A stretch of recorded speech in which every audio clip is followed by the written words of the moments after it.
Hey guys, I forgot to plug in my phone, so I'm doing that and getting everything set for today, which means I come over here. All right, got that set. Good afternoon.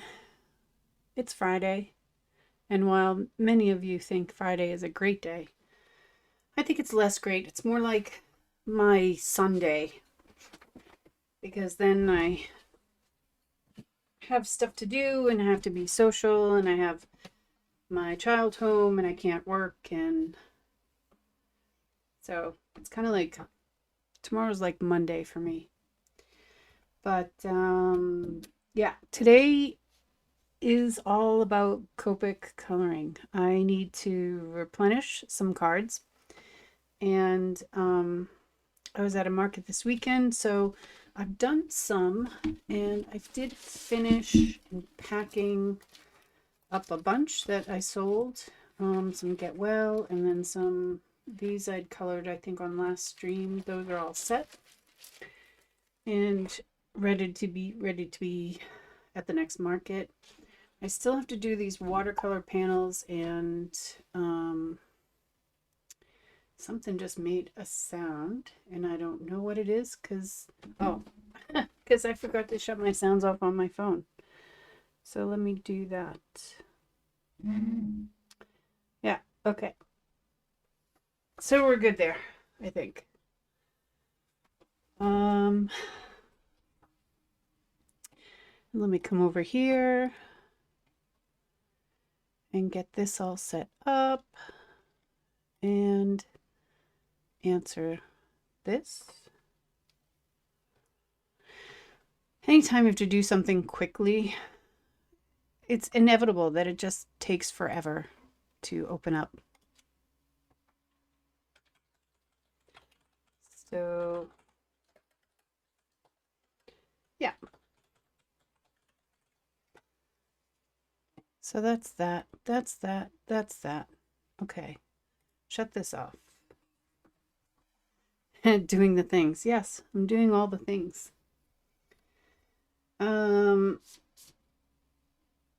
Right. So right now I started pre-stamping some cards for coloring. I have like a new baby card. I have another kind of happy birthday card. And this is like in the what I would call like a cutesy style. And I have sold a lot of the cutesy style stuff I have. And then this is like a cutesy kind of friendship card, so I'm just finishing. And then I have some more like other kind of friendship cards I'm going to stamp as well. I was hoping to get these all done before I started streaming, but you know, that's life. So that's what we're going to be doing. Finishing stamping and then start coloring. And then if we have time, we're going to make some envelopes. But envelope making is really boring, and so I definitely need like a chatty crowd for it because there's really not much for me to talk about that way. And yeah, so we'll see. I'm stamping so many too right now that I don't think that I actually will have time to do that. So I'll have to see if I can sneak it in on the weekend.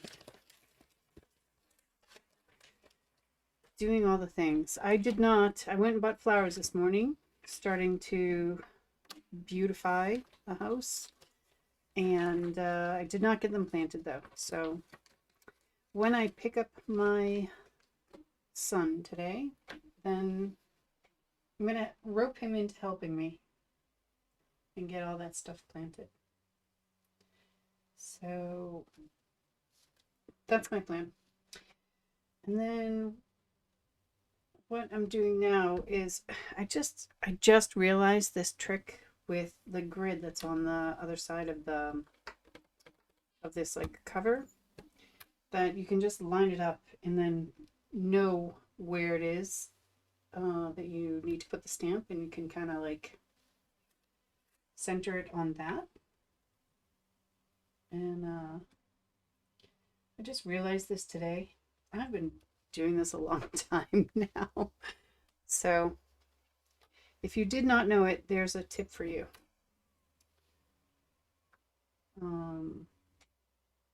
So just square things up. Like I know that I have to stay below this line.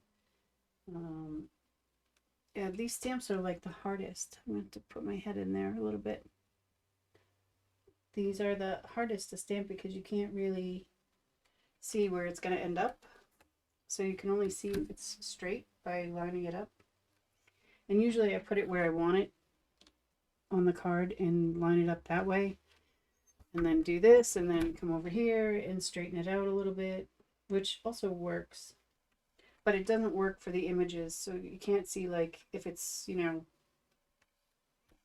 tilted or whatever. So yeah, but now I think this works. I think I actually want to move this over here a little bit more.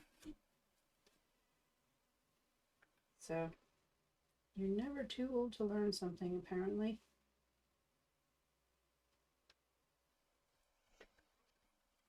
Yeah. So then it will all be centered. And probably lots of you knew that, but I did not. Just figured it out myself today. So yeah, not the smartest bulb on the tree. And this is just another like kind of cutesy friendship card.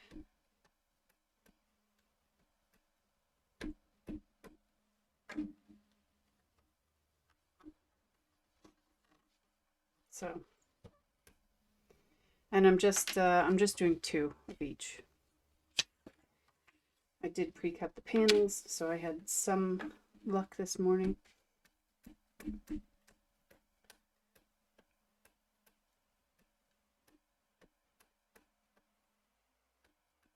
And there we have it.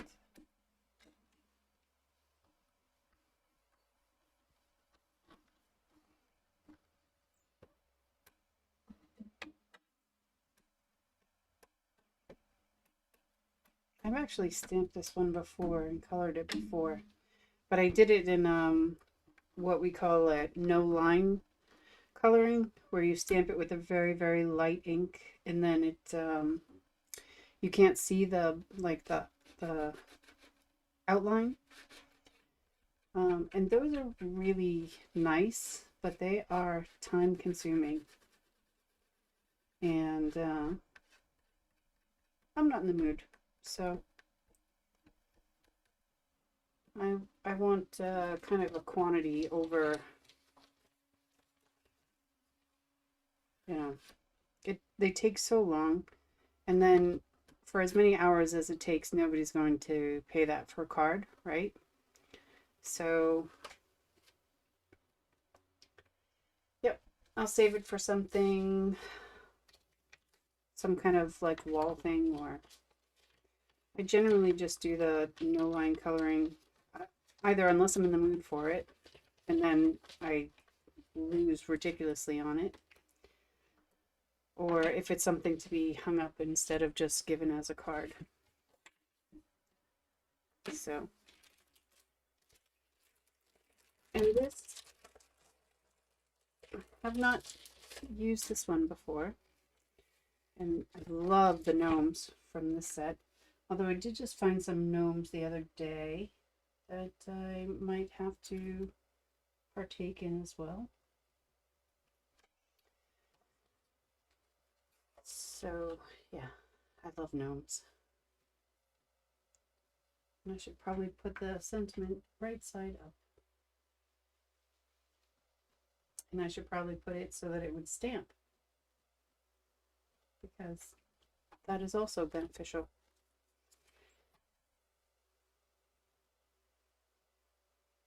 And it looks straight, but I want it a little bit lower. Probably gonna see my head.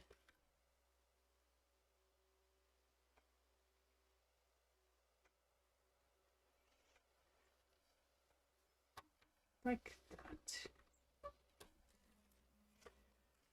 So that's all today.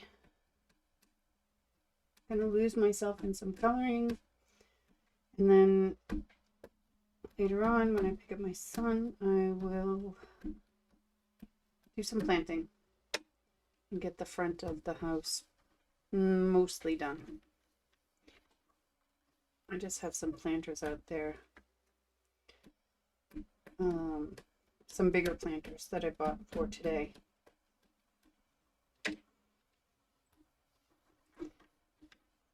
So, hello, Andamayetta. I think that was close, right? And I decided I would stay with the Norwegian pronunciation, Andamayetta. But good morning to you too, or afternoon, whatever time it is. Today we're coloring. I've sold out on a lot of like the cutesy cards that I've had, and I have a couple more markets coming up in June, and I need to restock. Close enough. Okay, I'm gonna take that. Still gonna take that because I'm sure it gets butchered, and if I'm less butchering it, then I feel better. Yeah, I think we're only like 1 hour apart, right? From Germany. Right now it's 12:42 my time. I think we're only 1 hour, like the UK, or maybe it's 2. I don't actually know. The only time zone I know is my parents, because it was my time zone for 40 years of my life. So yeah. Oh, okay. So it's the same time. All right. Good to know. How are you this beautiful Friday? Do you have good weather? I thought it was supposed to rain today, but it was mostly sunny this morning. And then now it's kind of cloudy, but still bright. And then we're supposed to get some rain. All right. So 2 of those, and then 2 of this adorable one here. Actually, I think I need to do 3 of these because I can use 1 for the my, what's that called again? Design team. Yeah. So I'll stamp 3 of these. Sell 2, give 1 to the owner of the store. And we'll just, not that one. We'll put it that way.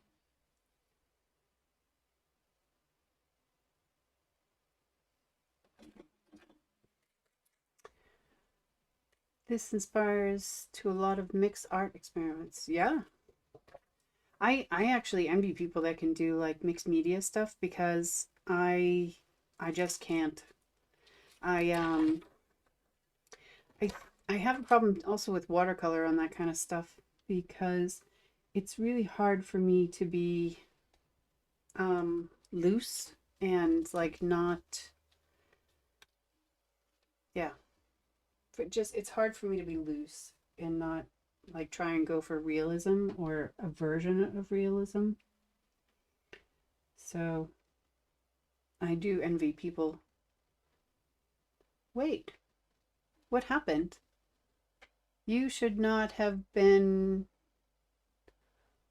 Why have you been? No, hold on. I think I can fix that. 9 messages were deleted by a moderator. Steam. Okay, with stream elements. So I have some kind of setting there.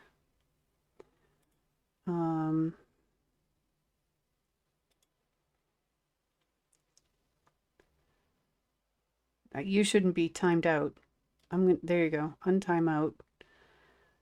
And I don't know what happened, so I'm sorry about that. I'll have to look at the stream elements. There's some setting that I don't have right. I missed that last thing though that you wrote, and I'm fixing it now so it doesn't happen again. You should be able to write. This is all my fault, sorry. Chatbot. Okay, chatbot, why are you banning people?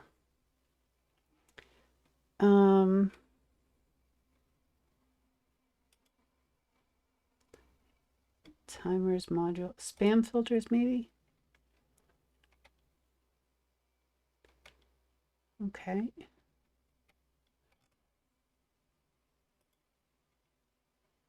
All right. I've removed lengthy messages. Nope. I actually don't know why you were shut off. So I'm really sorry about that. And I will see how to fix it. Is there just a basic chatbot?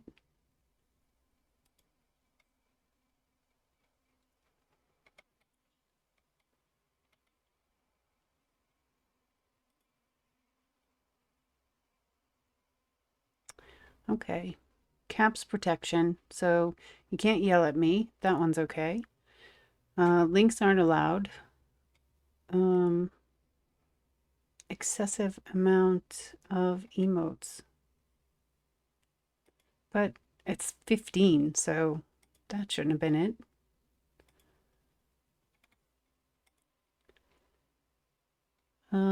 Paragraph protection, maybe? I don't know. I'm really sorry about that. Can I undelete everything? No. Oh, there we go. One of them has. Sort of a Warhol copy. So do I just click yes? Okay. All right, I think you're all fixed, except for one. One didn't. Maybe you deleted that. I don't know. Okay. Maybe I fixed it. Sorry about that.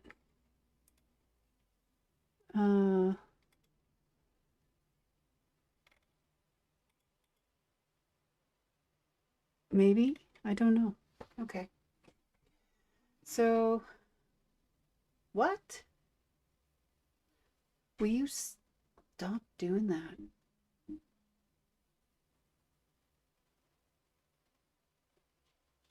No. Why are you getting timed out? All right. I'm just gonna shut the filters off because I don't understand what's happening and I need to fix it. Users, Anda Mayetta.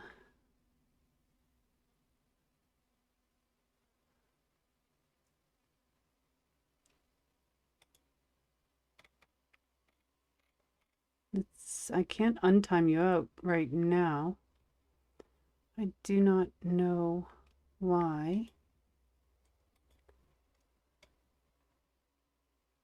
It says you aren't timed out.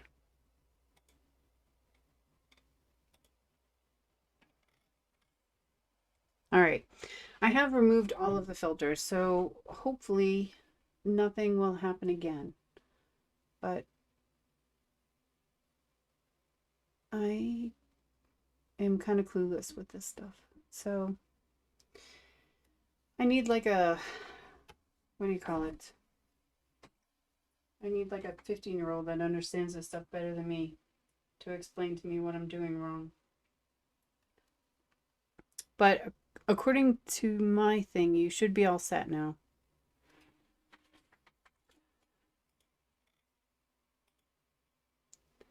And I have adjusted stream elements to shut everything off.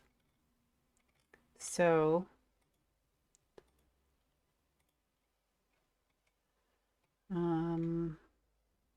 I think you should be okay. But try again, let me know. And then hopefully Hopefully it won't happen again. I'm kind of irritated that it has happened because I know you're not. No, I don't want you to keep quiet. Don't worry about that. I would rather have it working right than not working. So, and because I'm clueless about a lot of this stuff, and I do want to chat with people. Keep talking, please. Interrupt my process. That's fine. I think I've fixed the automatic chat thing. You got that message through, so that should be good for now. And then I'll figure it out, I guess. I don't really know. I probably won't figure it out because, as I said, I'm kind of an idiot. So, you know. But you should be good now. You should be all set. And let's see. This is also straight, I think. Straight-ish. Straight-ish. Not 100% straight. So, sorry for the head.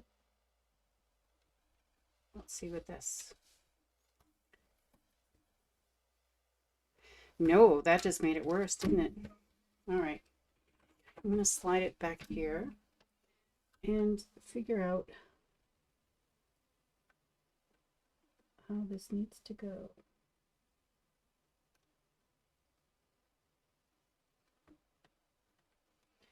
All right, how straight is that? If I line this up here. All right, that looks better, right? Felix Scheinberger is an artist that supports the idea of doing testing and is really refreshing for the experimenting with the idea of industrial processes and individuality. I'm going to have to look him up because that sounds fascinating. I need to write it down though, because if you don't know me by now, don't write it down, it doesn't happen. So, and I haven't figured out how to go back and find chat messages. Felix Scheinberger.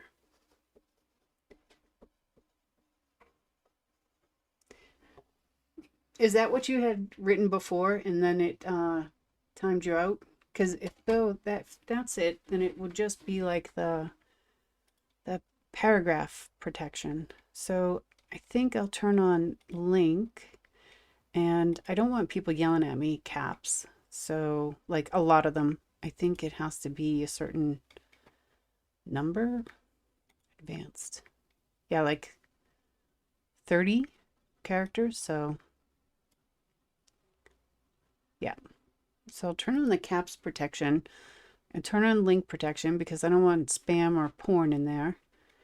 And yeah, I'm going to leave it like that and see how that goes. So then your message was probably just long according to that thing. It was set for like 140 characters, I think. So you should be good now. And I will look him up, and thank you for repeating that so I could write his name down. But I'm actually really no good at mixed media.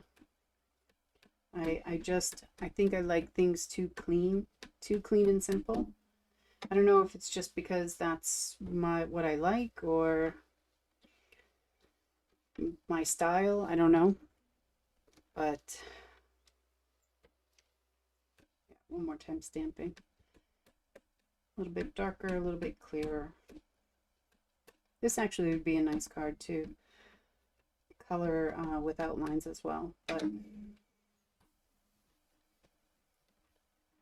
but not today. Today is all about just restocking and getting kind of not as much done as possible, but more than none. And then I had an idea to watercolor just a simple rainbow, but for like for Pride coming up in June here. So I thought it would be nice to have some nice pride cards. And I have to also design more wedding cards. Probably. I was telling you about this interesting overlapping between industrial processes using the stencils and individuality, like the copies of Marilyn by Warhol, each one equal to the next but different too. Yep. Yep. Well, it's fixed now, so that part is good. And I'm gonna have to look more into that.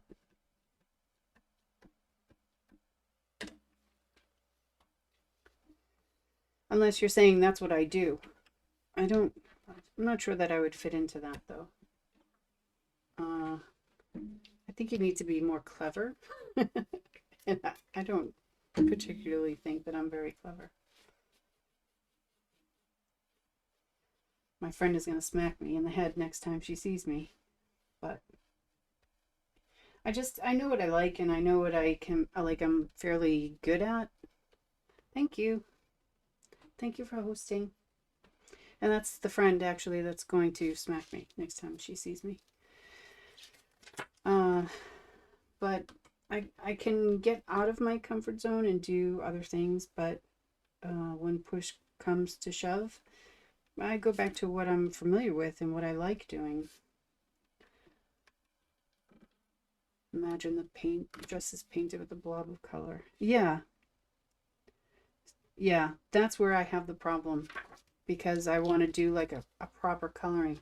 And I don't do like, I do what I would call like a simple coloring for this. It's still using highlights and main color and shadows, but I mean, you can go get really, really crazy with that kind of stuff in coloring, and you can get so much detail, and you can go for realism. And I don't really go for realism per se. Like, I don't want it to look like it's an actual girl sitting on the paper, right? I want it to look colored.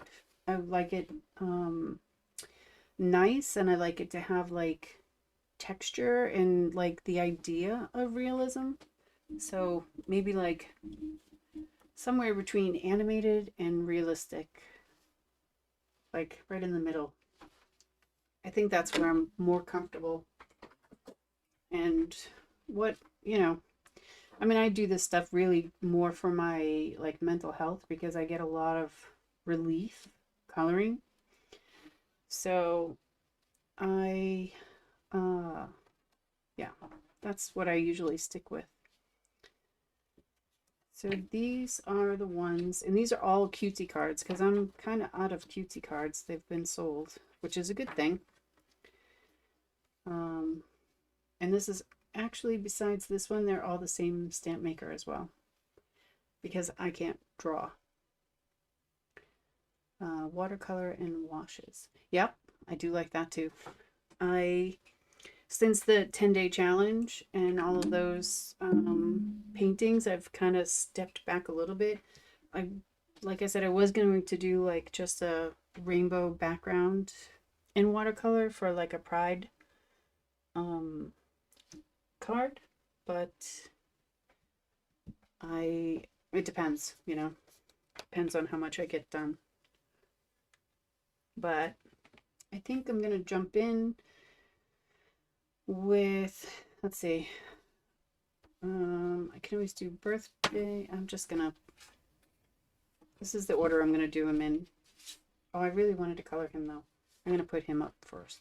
Not first, second. All right. So I do not think that I'm going to be able to get all of these done at the same time, but I am going to color both at the same time because that's just easier. And I'm going to just start picking colors. I always pick, this is my favorite red combination. I use it for Christmas all the time. I use it for things like hearts. And I'm going to do 2 brunette girls. Or maybe I should do a brunette and a blonde. And I think I'm going to do in the 50s. for one. So, and I've been making so many cards that I now have stuff everywhere. My office is a mess. And I hate cleaning, like despise cleaning. Passion.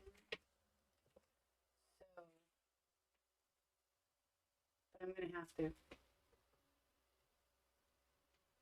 I need to find, what am I doing? 57. So, and a 55. And maybe an E29. I just need to find my markers. And hopefully they will not be empty. All right, so that's the brunette, and then I'm going to go for a blonde, and I am going to go for, I'm going to pick a Y20,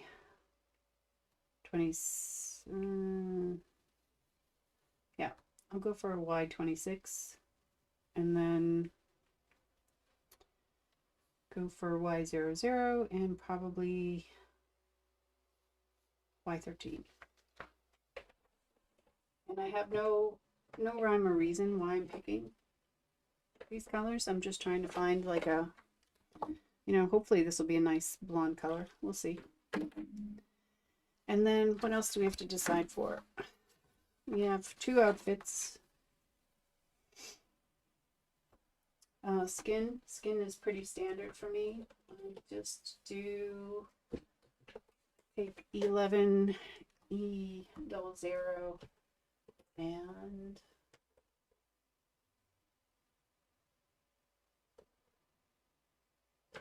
I'm going to take E01 today. So that'll be shadow, regular color, highlights. Any suggestions for colors for clothing? Maybe you guys can, I'll pick those colors later, or yeah, give me some suggestions and I'll just start coloring. And I'm going to start with the brunette. I'm thinking maybe a teal and like a coral kind of color, kind of soft colors, but we'll see.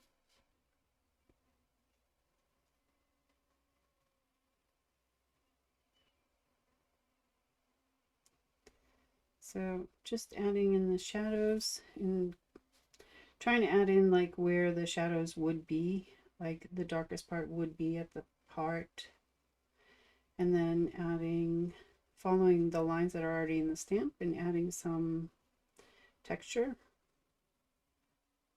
so that there can be highlights and shadows.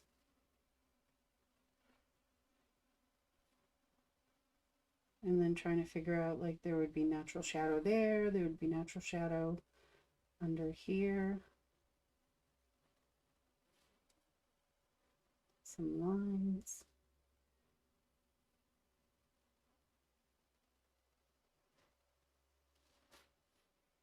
So I'm just trying to follow kind of what the stamp company gives. And these I'm going to leave just black because they're very thin.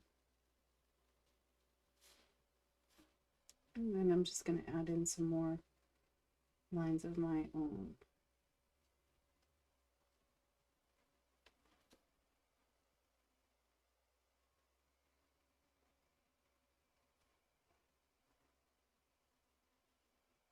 And we've got hair back here.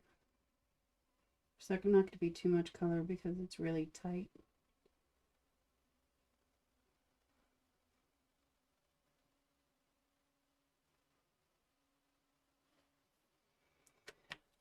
So that's the shadow. Transparent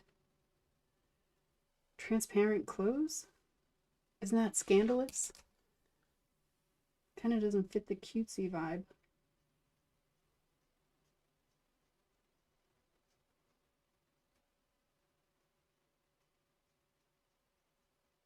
I think my friend is all for it though. Yes, transparent.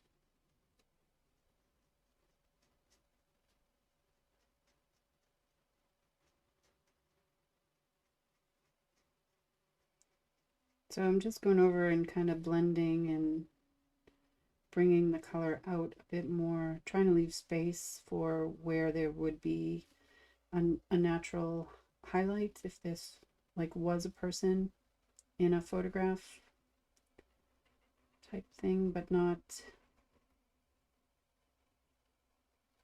as realistic as that.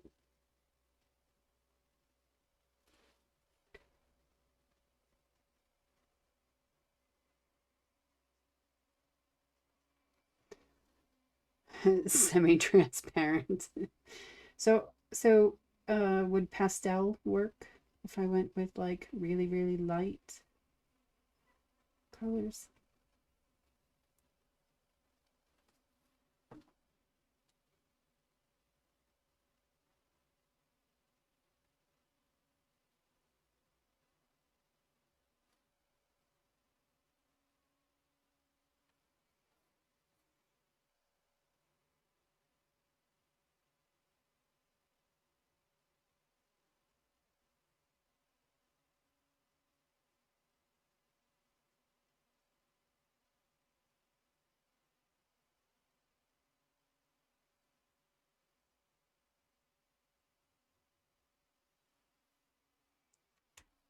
So, and then finish off with the highlights. And I usually go into the white spaces and put the highlight, and then I just do a quick overall so it blends a little bit better.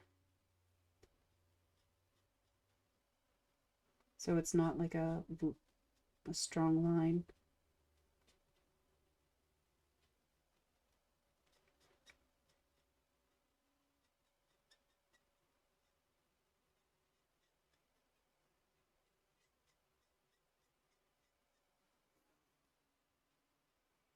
And if I wanted more drama for this, I could go over it twice with the same exact colors and just really deepen those shadows.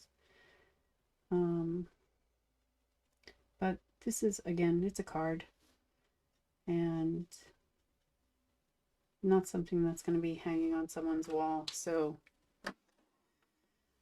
I'll keep I'll do her and then I'll do the hair over here. I try to keep the time to kind of more of a realistic, you know.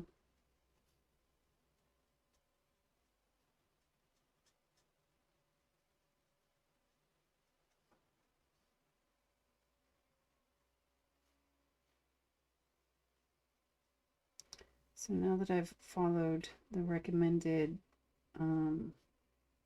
shadow areas, then I'll just go in and kind of fill in with my own.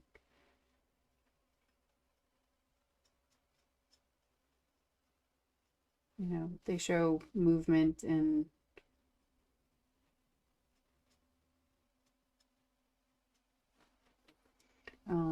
like how the hair is sitting and with these like shadow lines. So I follow them because then it makes the image make sense more. But then I add in my own. It would be a shadow if her arm was in front of it, which it is. There'd be a shadow over here. There's like road construction going on outside. Can you guys hear that? It's shaking the microphone, so I don't know if it's coming across or not. Although this microphone has really surprised me. So I'm just going to extend some of these so they're a little bit more natural and it gives a little bit more movement, etc. Nope. Oh, good. It's annoying for me, but I can ignore it for the most part. It's when the microphone shakes that I'm like, this is going to be like the hair behind here that I'm coloring, so it's not going to have as many highlights. So a lot of this will be just this like main color, especially like under here. It's not going to have any highlights whatsoever.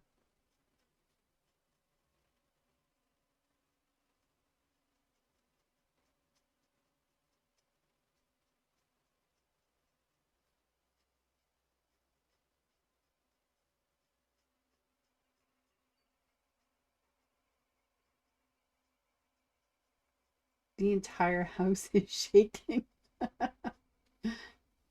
They're really doing something today. They're building like a new road behind me. So we've had these trucks for a long time, and then it stopped obviously during the winter. But it didn't actually stop until like Christmas. But now they've like blocked off a street and have one of those temporary like street lights, you know, that kind of senses when the car comes. So now they're getting really serious. I think they're going to start the buildings. They're building a new, like a residential area. They took some woods and clear cut them, which made me very sad. But it's, you know, what is it called? Progression? I don't know. Development. So that's them. I'll just do the hair on these really quick. It's so much easier once you've done one, because like I've already figured out where I want the shadows to go and how much I've followed with the other one. And they don't have to be identical, but it's just so much easier to color when you've already done it, you know?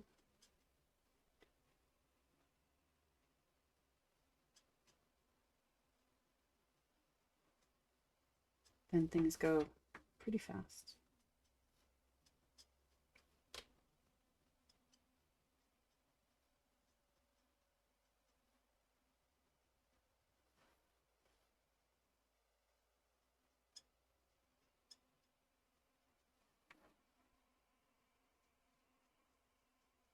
My house is shaking.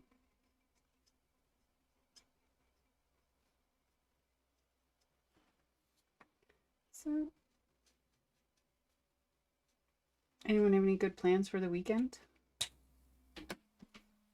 I do not. Not this weekend. In a couple of weeks, I have another market in Oslo. And then the weekend after that, I said yes to another market.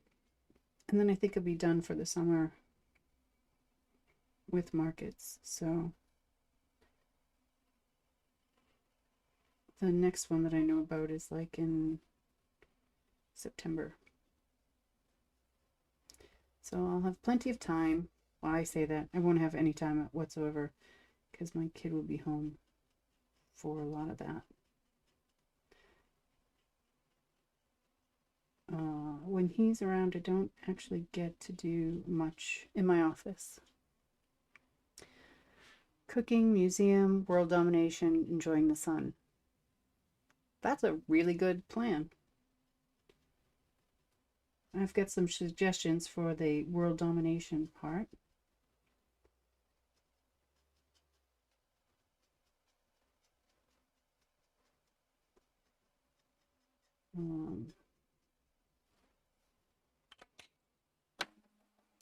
So let me know if you want help with that one.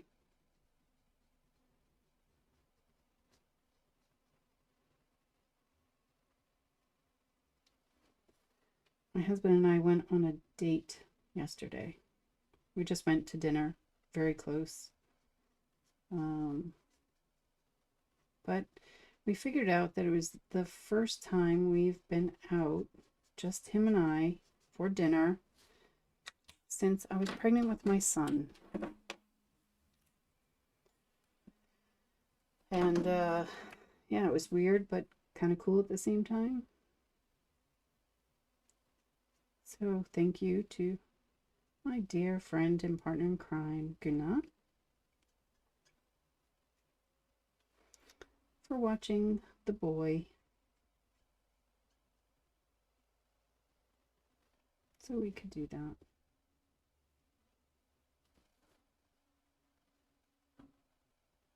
We're so boring though.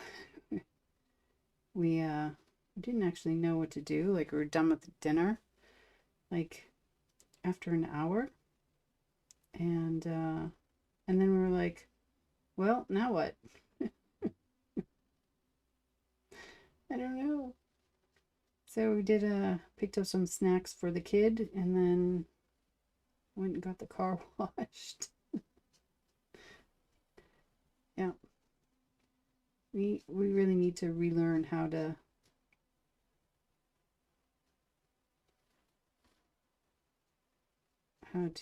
enjoy life without the boy.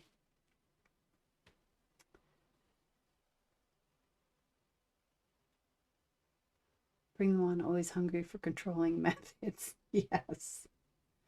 Well, today I was trying to figure out, you have like different sayings for, most of the insults that are swears are like female based. So, like, you're a bitch, or, uh, I'm not going to use all the words, but you know what I mean. So, I've been thinking, really, there's nothing worse than, and anatomy wise, than the ball sack area on a man. And I've been saying scrotum, like, don't be a scrotum, because there's nothing more sensitive. It's ridiculous. Just how painful that area is, or whatever. So we're trying to come up with like another insult that is for that area, but not that I want to go around insulting people, but don't be a dick. Like, that fits, but it's actually not as kind of like all encompassing. So I was trying to look at slang for, the testicle region, because really, when anyone is being like just someone worth swearing at for whatever reason, it's kind of that area, right? They love to call people snowflakes and whatever, but God forbid a stiff wind come or something. So I've been trying to come up with another kind of word for that. If you have any suggestions, let me know. I'll happily take German things too. There's like a good way,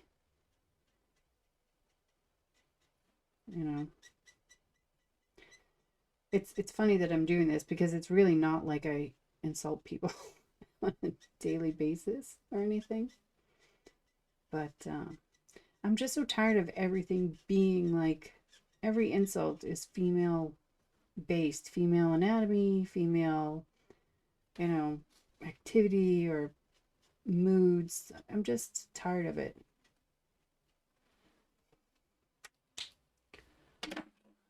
Soft dick, bland monster. Yeah. So I need to come up with something that is fitting. So, okay. What did we think about with a pastel? Teal and coral. What do we think about that? Was that going to work?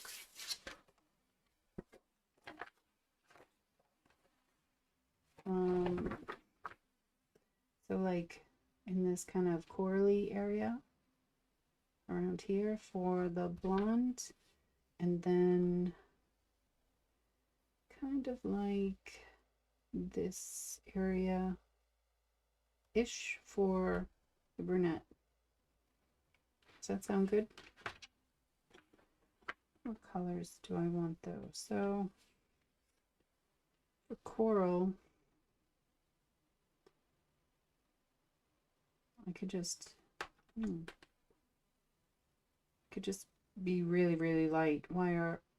YR0201, and then let's see. Oh, I like this 82 though too. That might be a little too orangey though. So I can do a 00.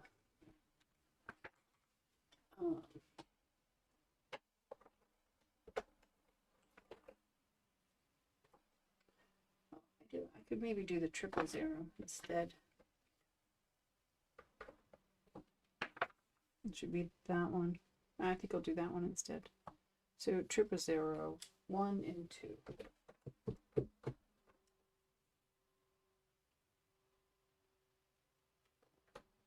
I think I hear an alarm and I think they're going to blow something up.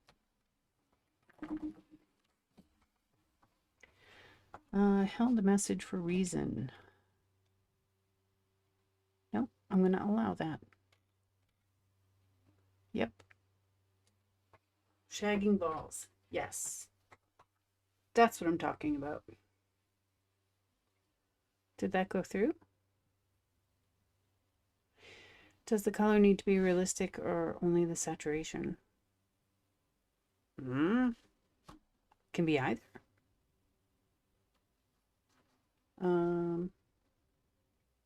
Doesn't have to be realistic, and it doesn't even have to match. So I could do like a coral and then go into like yellow or a pink, or you know, or start off with a green and go into a blue. You know, can absolutely mix the colors that way.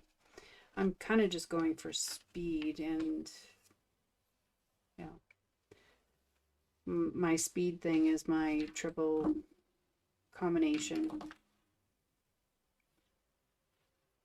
But I'm open to suggestions. Pale blue skin. If this was more of a fantasy thing, yes, I would say the blue skin is okay. But this is more like a cutesy type thing. So think about, like, I have to think about the people that are buying these things, right? So a lot of people that are buying these are like mothers, women, like grandmothers type of thing. So I can be fantasy driven and have blue skin, but I think that would be more like wall style than card style for me. Today's cutesy day because I'm out, and I just need to replenish. So, but we can have fantasy day and a background reference. Oh, to make their skin fit better, you mean? To change the color like that?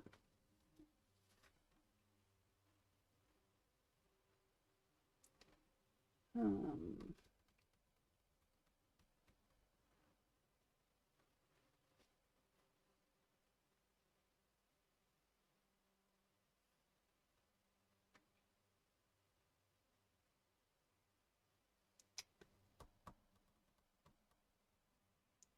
I'm gonna do a 49, a 34, and a 11. Like a green floor. Well, I'm probably gonna do, I won't do a full background on any of these. I'm not actually sure any of these are like, those are what I call like a scene card, and it's more of a background. So like, I have some here that I've just put on cards, and these are slimline cards from a class that I did. So this is more like a scene card, where the background is like very filled and is actually what you're looking at. But this is like a no line colored couple of kids finding, you know, the thing. It kind of fit that that scene. But I want the focus to be on the girls. So this is a garden scene that I did some no-line coloring and made like a little kind of English back garden type thing. So yeah, so I do these kind of things. But this is like a separate day. This looks like something that I would have watercolored, right? I really love this one. I meant just a bit of reference to avoid the full plain design. Thank you. Thank you. Those are from some classes that I've taken online, and I can do something in the background. I don't usually, when I have a stamped image, a stamped sentiment like that, I usually keep it then plain and simple. And like one of the things that I would add some interest is like I'll pick a focus color from the clothing and put a border around it, or have like a really a nice stitching around it. So like kind of something like this. I don't know if you can see with the glare. So this is like a clean and simple card, and it's very just sweet, nice, clean, simple. But to add some interest, I take a color and have a border, and then this stitching around the side kind of adds some interest to it as well. And since I need to replenish, I need to do more clean and simple style, because I just need to kind of get them done versus be like 100% creative, if that makes any sense. I don't know. So what did I say? 49, 34, and 11.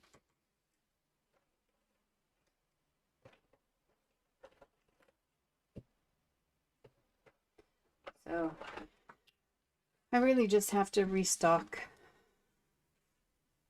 and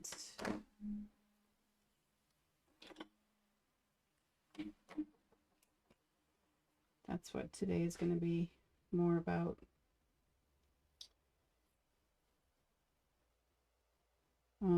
I definitely invite though for on a day when I can be more creative and less like utilitarian.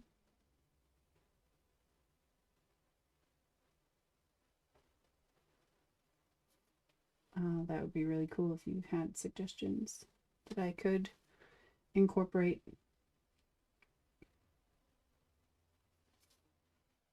So these are just shadows.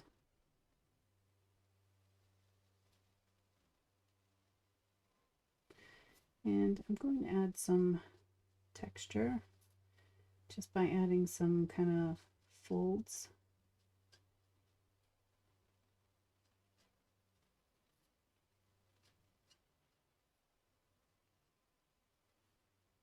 Like that. I'm going to stick with that. And now I have to, what on earth? I can't find her other arm.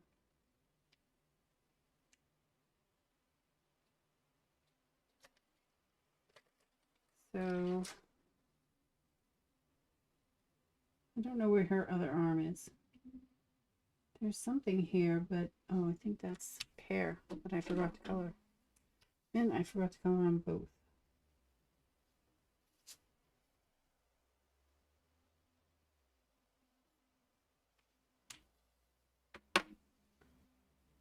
Oh, I see this little stripy thing here. I don't even know if you can see that. This is her arm here. I'm just coloring the stripes.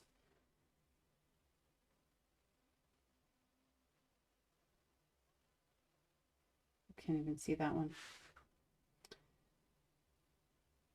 Okay.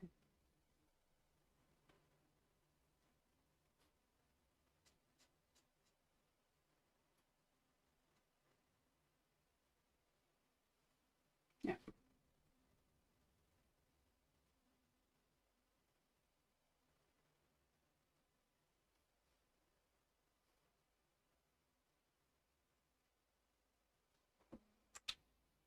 So like that.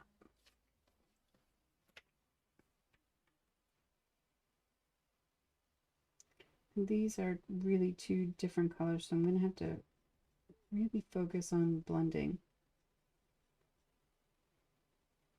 and spend the time.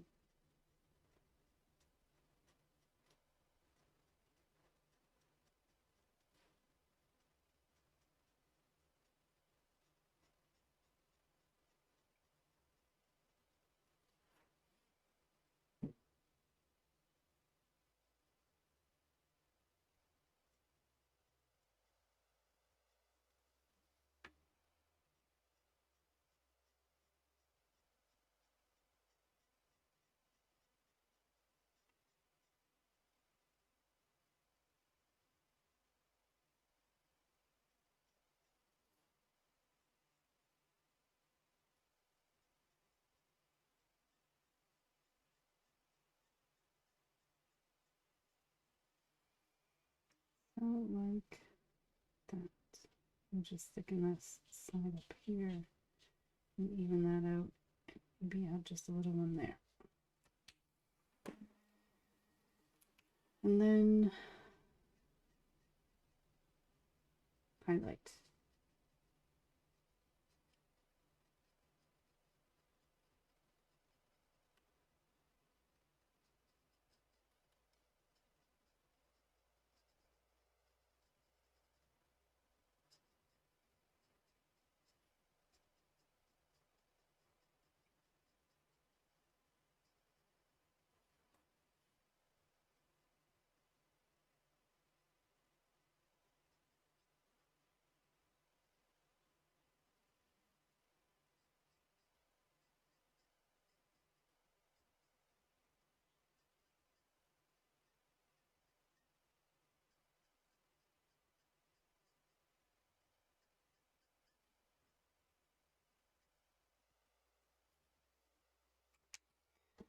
Like that.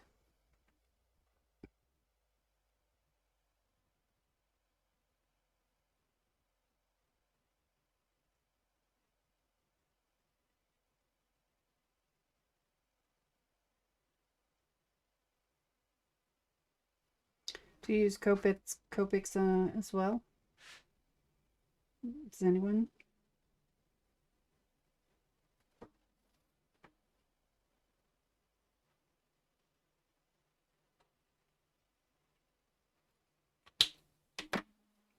Or what other medium do you use?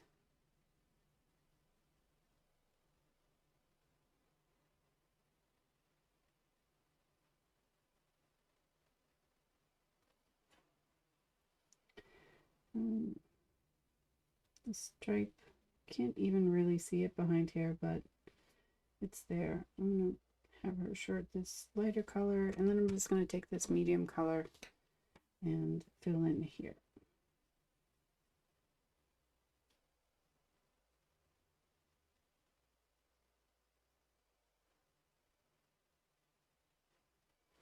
So, I think some girls like to do this like color coordinate thing with their clothing. I'm not, I don't happen to be one of those. If it's clean, I wear it. And that's the extent of my fashion.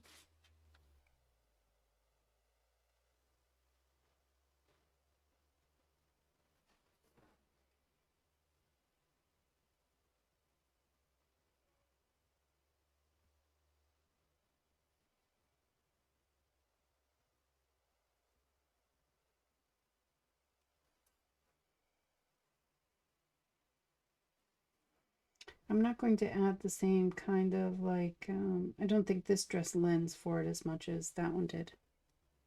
So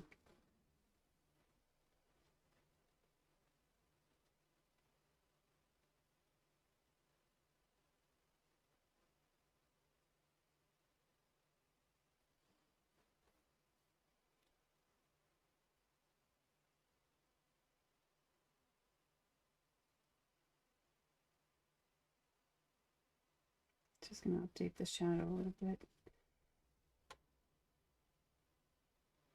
so it's easier to blend.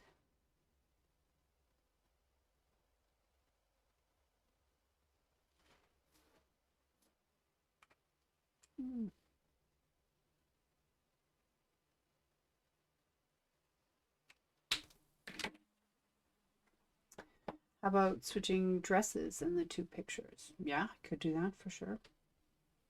Put the green on the blonde and the, yeah, I can do that.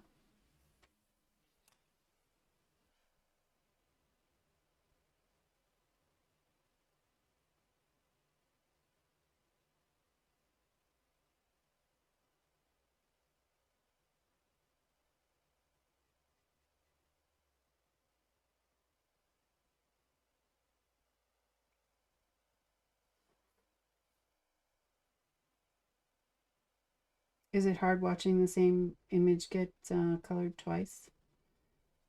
Or is it just the kind of lack of creativity with the two being identical?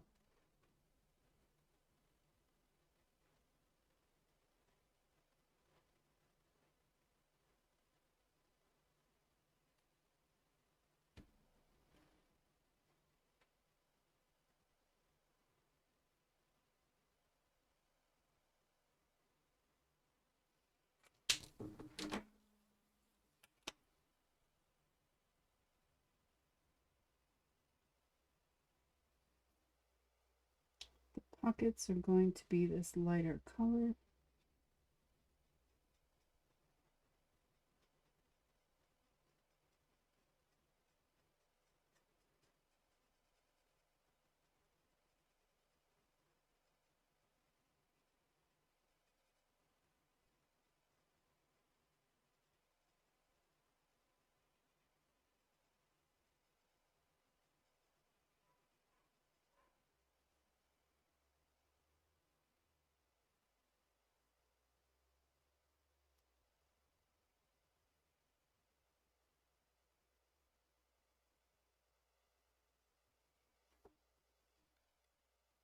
And I'm not really going to do any shading or whatever on those.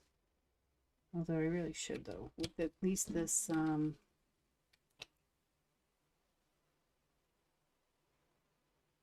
this arm.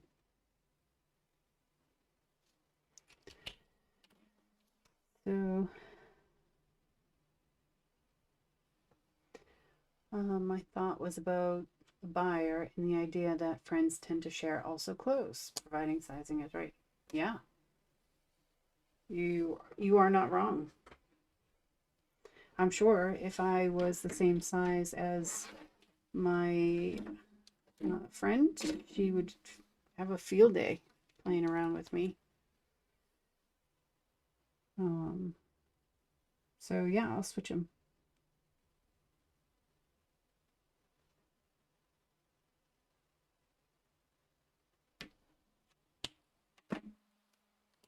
It's a good idea.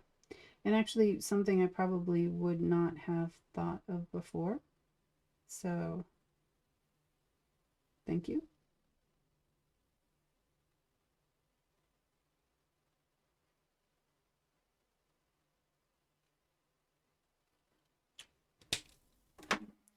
Sometimes it's hard for me to see outside of like, oh, kind of what I'm doing.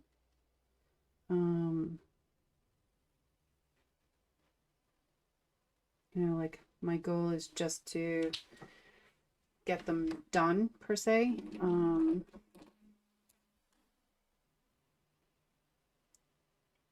But it's really helpful to have like other people's ideas come in that way. So thank you.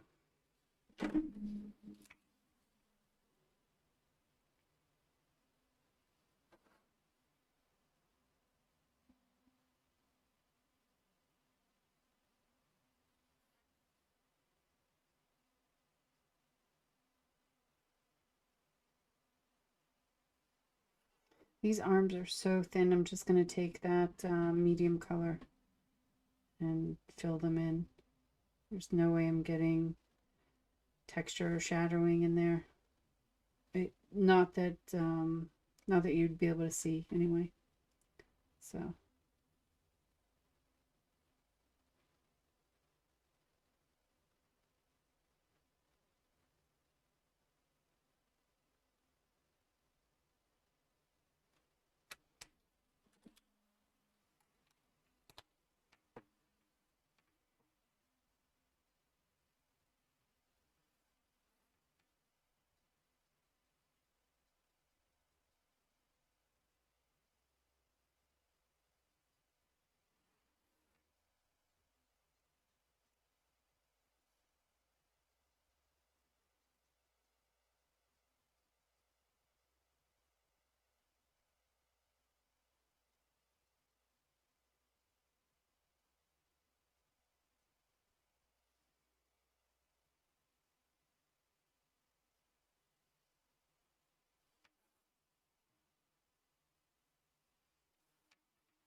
And then just a highlight for the face.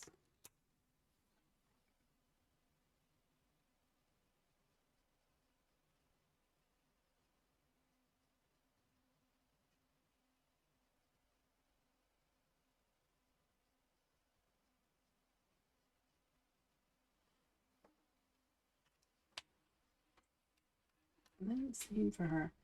They're just going to be the same skin tone. More out of just expediency, I guess. And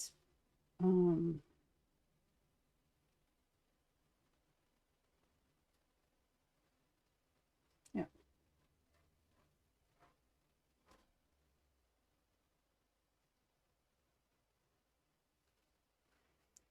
Or just to have it be done.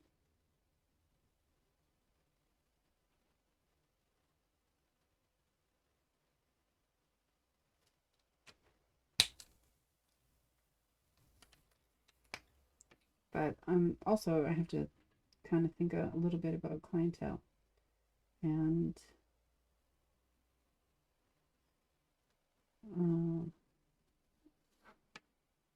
as sad as the fact is that my customers are mostly white women.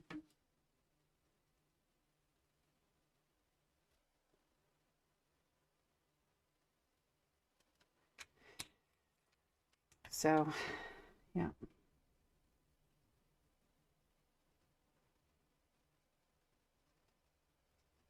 Which is a little depressing for me. You know, it's kind of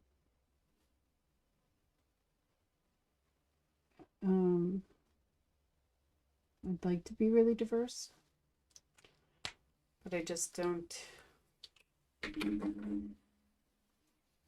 It's not something that's like feasible for me. All right, so we're gonna switch dresses.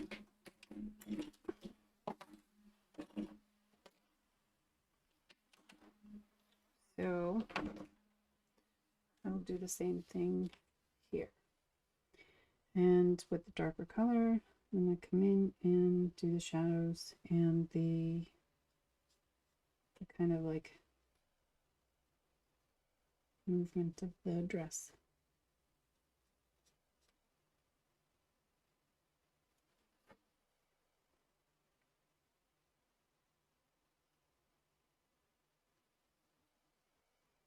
I did come up here, and I did come up here.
just going to bring that down.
Uh,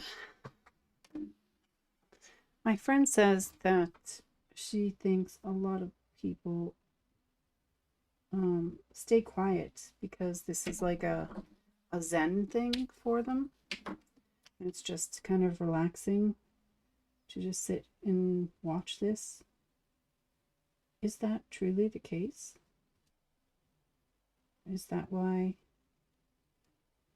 there's little chatting? People are just watching and kind of zenning out. And if that's the case, if I talk, what does that do? Does that ruin the zen?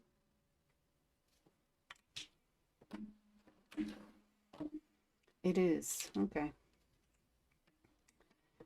So, in other words, I don't really have to spend as much time or effort in trying to entertain you, per se. Right?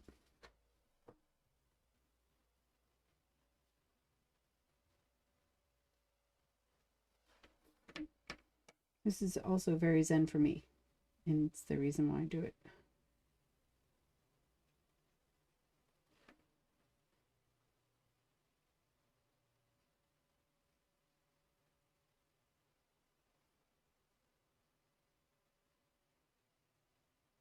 But you know, if you have questions, you can ask as well, right?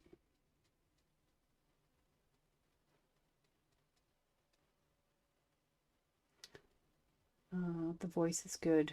It's more of a share moment. I do my thing and you do yours. I agree. I agree.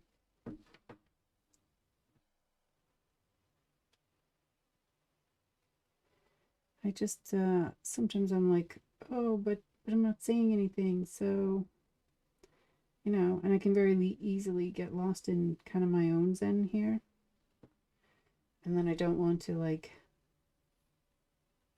you know, ignore things or whatever.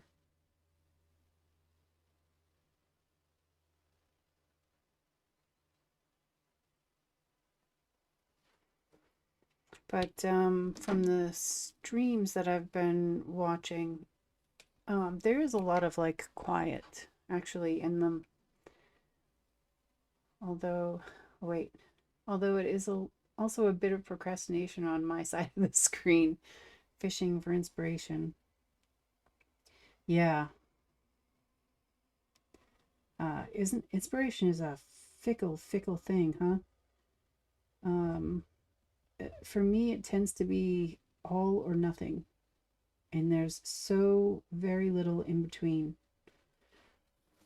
I have 400 ideas that I want to do right away, or I'm like, nah, I can't get anything done whatsoever.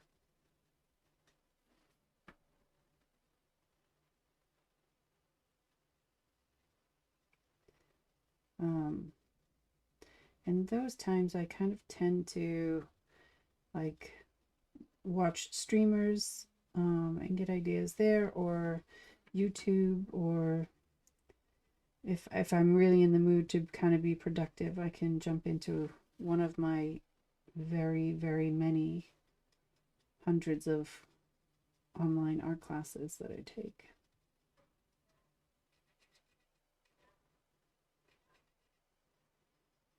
I think my dog's outside barking.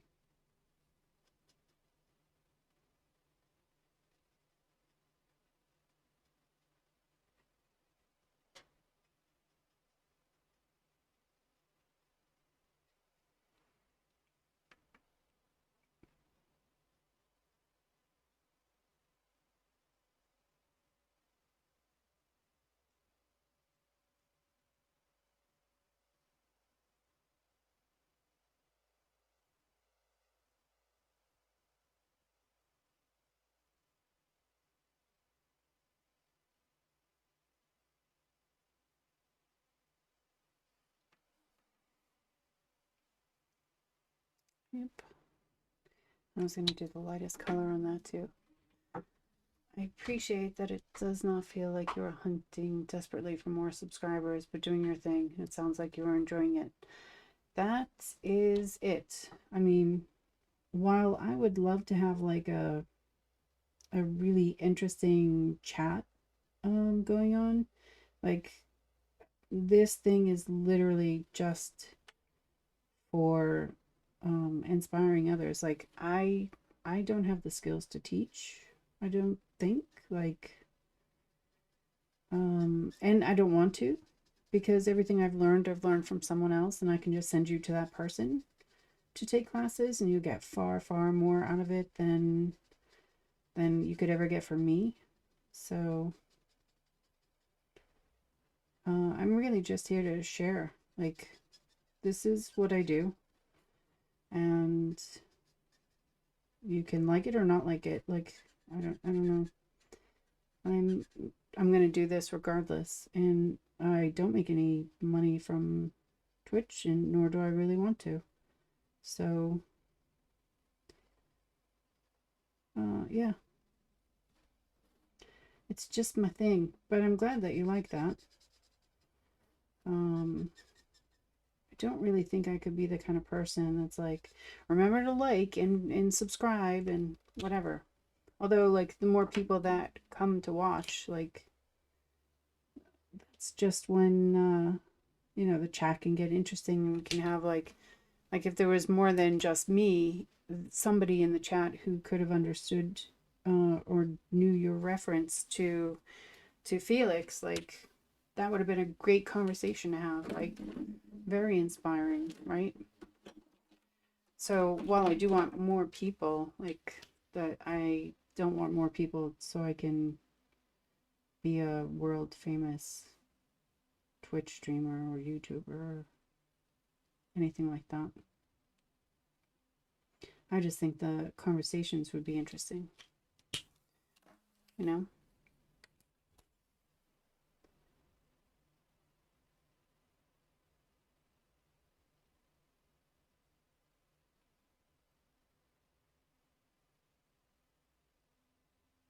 Plus, I also think if I can do this, like, literally anyone can.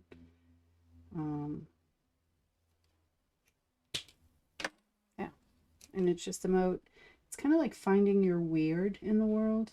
Like, everyone has their own kind of weird, and you match with other people's weird, and then you have like really good friendships, or, you know, relationships or whatever.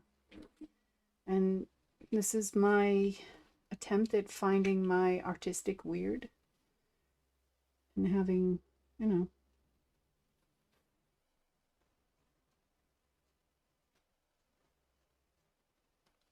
just inspiration, just inspiring.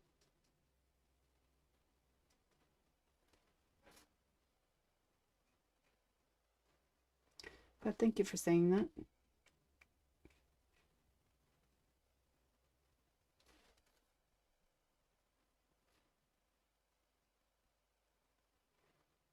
The only thing I struggle with sometimes is finding the things to talk about in the silence. Because while I don't mind it being silent, I'll just get lost in my art. But, like, I wonder if there's too much silence sometimes. I feel like, which is funny because in like real life, I have no problem with like the uncomfortable silences or any of that. But on here, I feel like I need to kind of be more of an entertainer. And I don't really know how to fill those silences, which is why I go quiet a lot.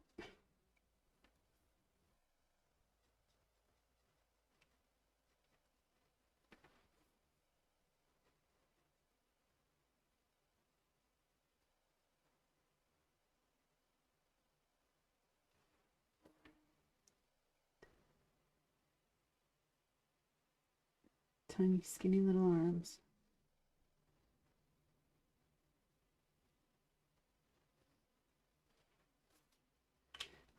I forgot the shadow. The other thing also is that I do talk to myself a decent amount. And a lot of times you'll hear that.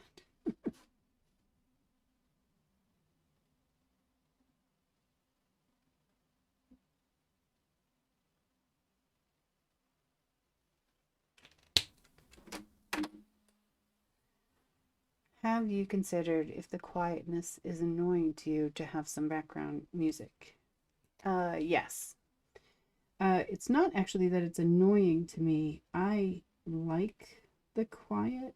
I just wonder if it's uh, entertaining enough, like, or um, like, does it give you, or does it help with your inspiration then? If I talk about what I'm doing, does that give you ideas? Does that help with your inspiration? Or does it like shut you down? Or is it just not interesting because I'm not like, entertaining? I have thought and have looked into a couple of things for background music, and I'm actually kind of afraid of it because there are uh so many rules with what you can have and can't have, and there's so many services, and I've heard problems like with every service out there that does it. um yeah, that even well-known streamers that I follow with like, hundreds of thousands of people, um they have, I poured all of these over to YouTube so I can save them because Twitch doesn't have that like saving possibility.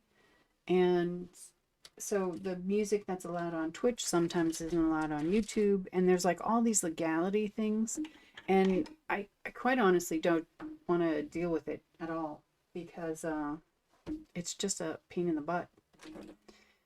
So yeah, I have thought about music, and I'm less than excited about it because I don't want to get in trouble. So that's where I stand with the music. Eventually, I probably will find something. Um, I just need to find something that won't hide everything, because then that defeats the purpose of me even doing this, to share and inspire. So if you have any recommendations, I am open. The rhythm, the quietness, the type of drawings, they all fit well in your channel proposal. Oh, thank you. Kind of a visit to an artist workshop, being invisible. Exactly. That's exactly it. I'm gonna do my thing whether you're here or not. So why not just come for the ride? Right? Okay.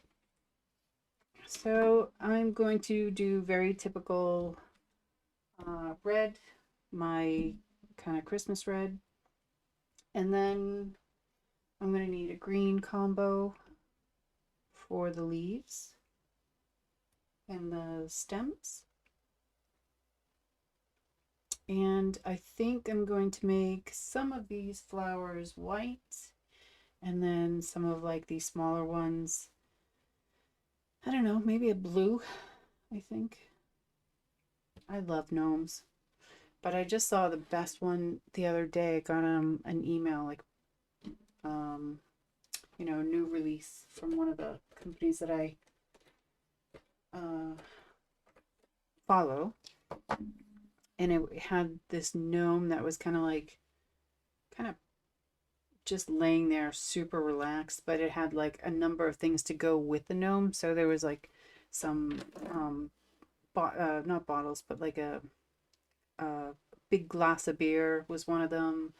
Another one was like a soccer ball or something. And it was really cute stamp that I really want to look into getting.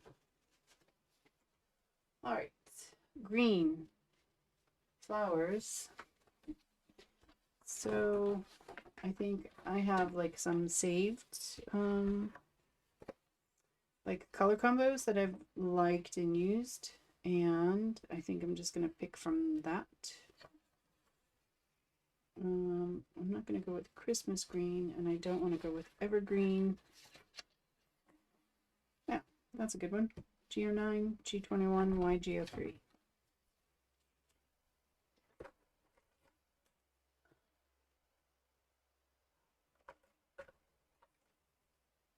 YG03.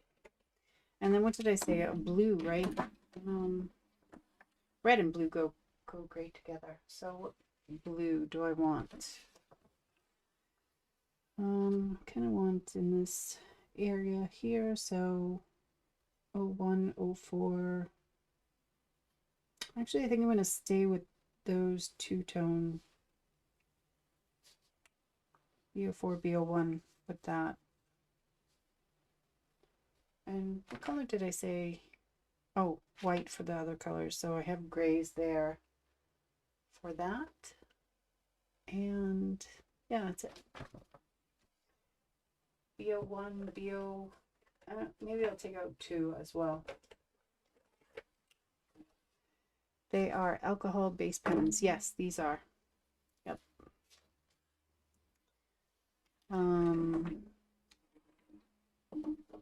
I do also have a set of kind of water-based zigs, but I don't use them as often now that I've kind of gone into the watercoloring. And I could do watercoloring with these, but I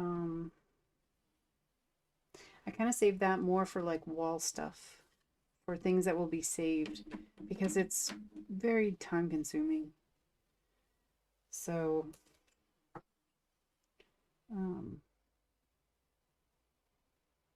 yeah, I would do this all for free if I could, but then I can't, like, afford paper and stuff like that. So, or new watercolor colors.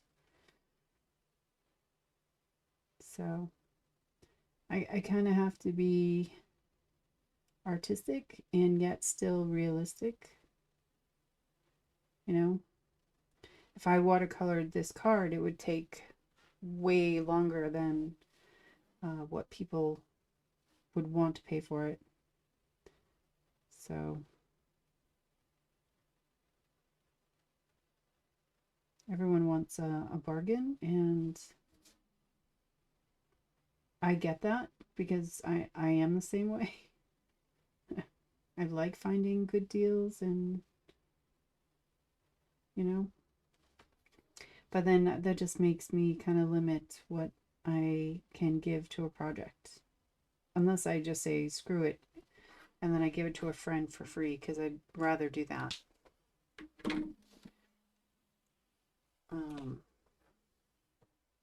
Yeah, but I color in alcohol markers. These are Copics.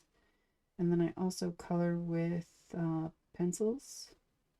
Prismacolor, I think, is my brand of choice. And then I think that's really it. And watercolor. And so far, I'm a heavy Daniel Smith fan.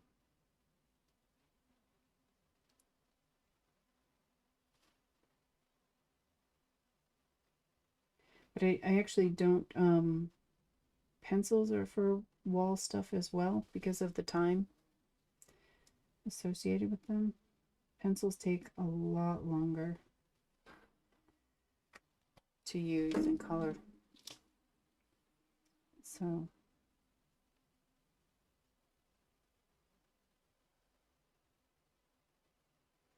I want to wait until this dries because it'll dry lighter, but I might go over this with the shadow color again so that I can have some better contrast.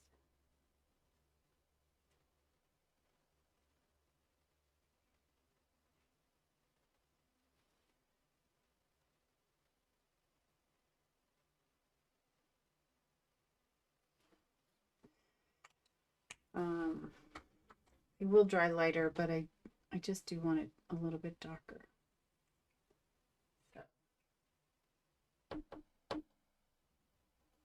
And now I think I'm gonna do the white flowers, and white flowers aren't actually white. There's a lot more shadowing that goes into them than you think. So you kind of need this shadowing to make it white. Otherwise, it's just kind of flat and there's lifeless.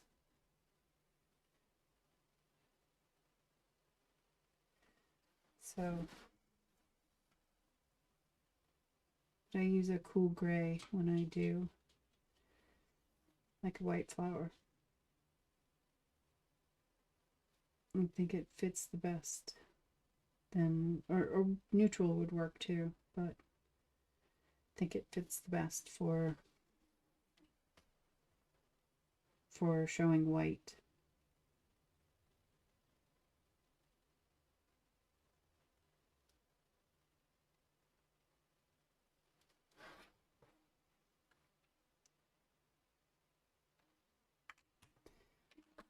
And I don't even know if you can even see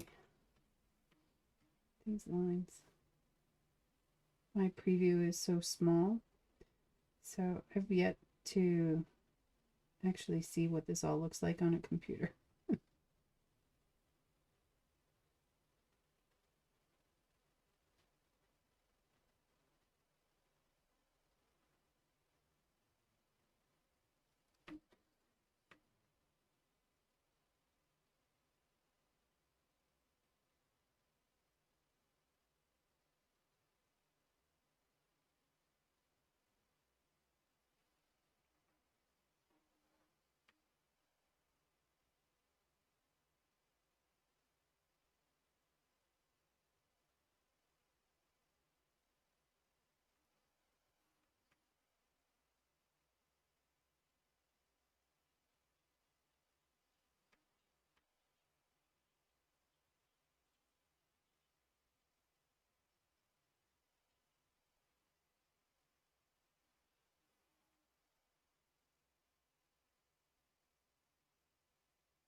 I'll just take this as like the lightest, or one up. No, it is the lightest. The lightest cool gray. Maybe there's another one, but I don't see it right now on my stand. And I just blend out these edges so that the gray softly blends out to the white. More natural transition.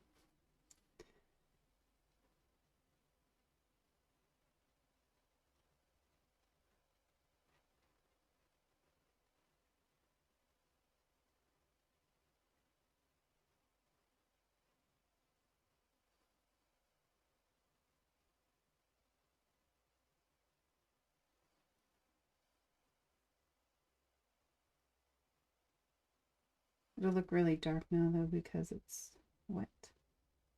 So when it dries, it'll dry lighter.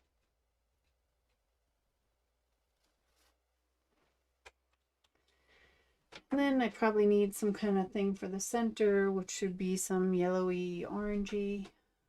It is difficult to see the last color, but it is very interesting to see the degrading of colors with the alcohol-based pens.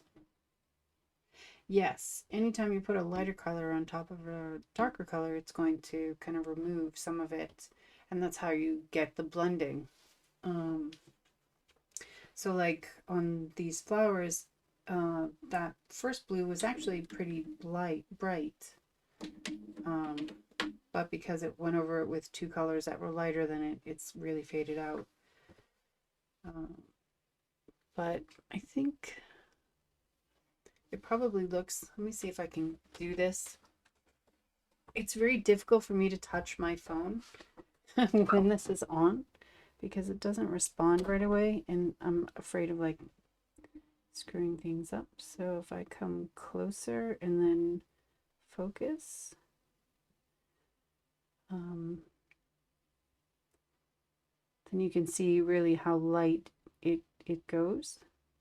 So close up is, I hope, easier to see how it blends out from a darker to a lighter. And then on the blue,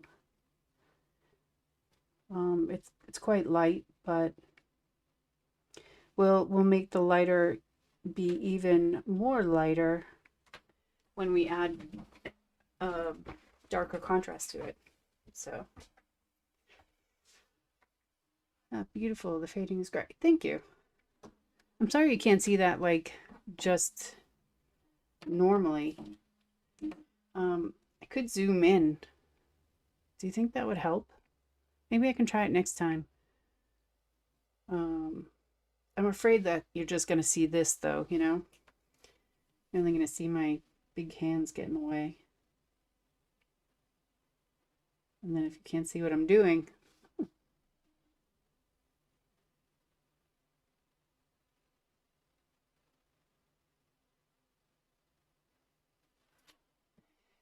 so this would have a natural shadow here because that flower is in front.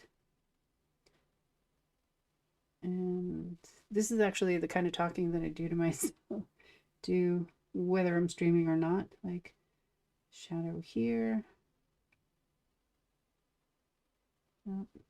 shadow here, and I don't know why, maybe I'm just crazy. There would be a shadow here because this flower is behind it.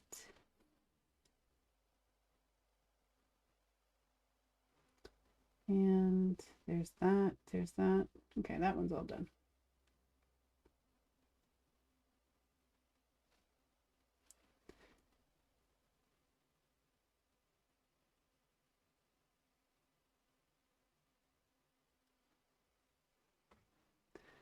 It is okay like it is now. Okay, thanks for letting me know. I think everything looks better in person, of course, right? But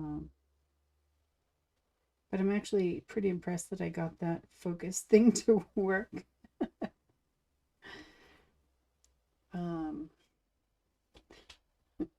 My friend and I, we talk about like, don't touch the phone.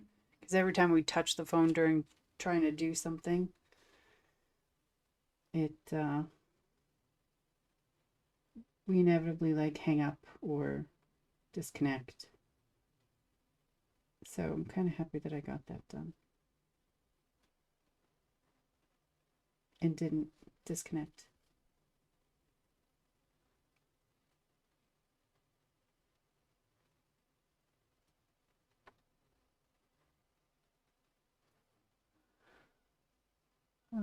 Have a great afternoon. See you soon. Need to keep moving. Okay. Have a great time. And I'll see you next time. And have a great weekend. Good luck with the world domination. I'm rooting for you.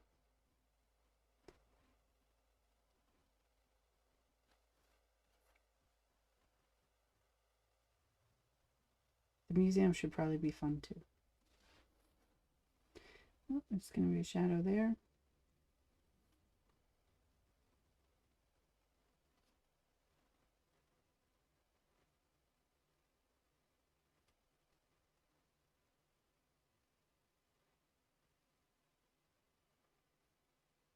I'm not going to put as much detail on these ones because they're all different angles and not as straight on as that one.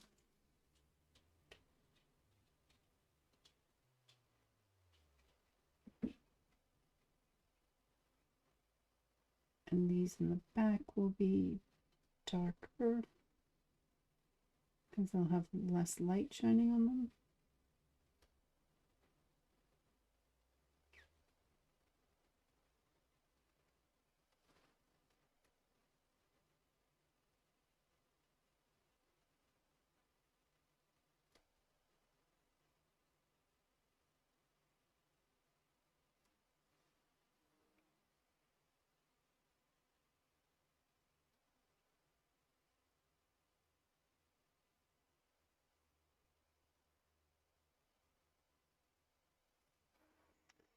Those got much darker than the other ones, but they need to dry.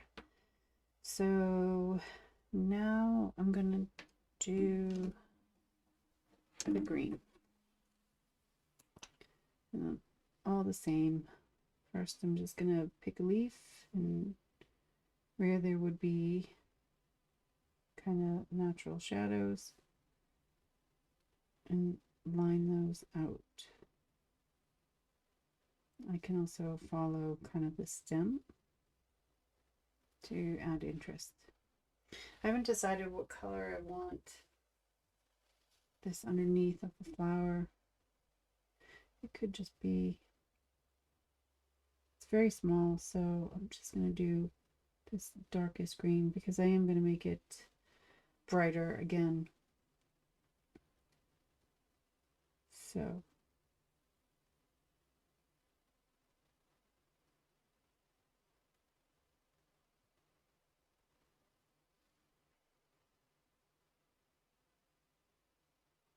I need to remember to come in and pick a color though for the centers as well.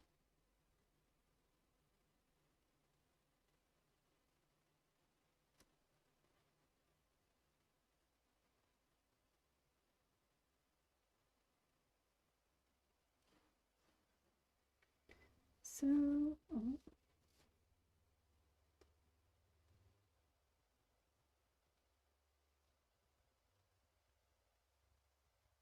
there's a leaf back here that will be mostly shadow, but not all, because I do want you to be able to see something of it.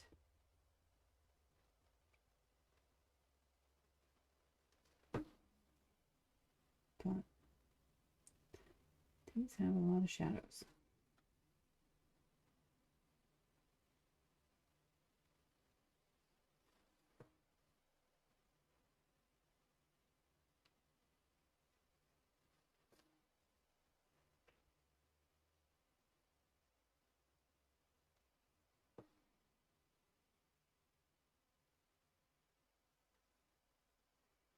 What is that little thing there? I think it may be, oh, it's his arm he's holding up. Okay. Not a leaf. Don't color it green. Although I don't know what I'm going to color his body. Maybe just the same red color as his hat.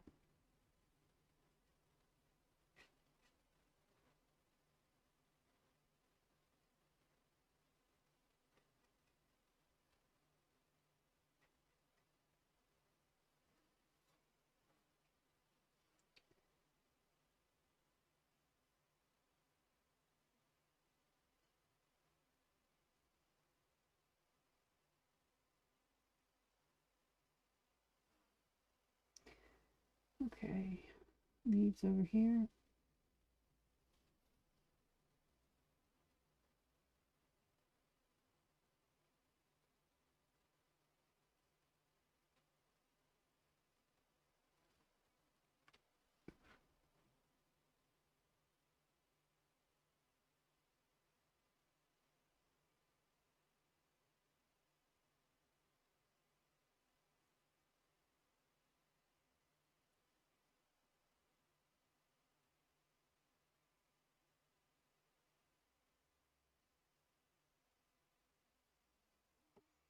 Is that for green? Let's see, the stems. I should probably, this would all be in shadow here and over here.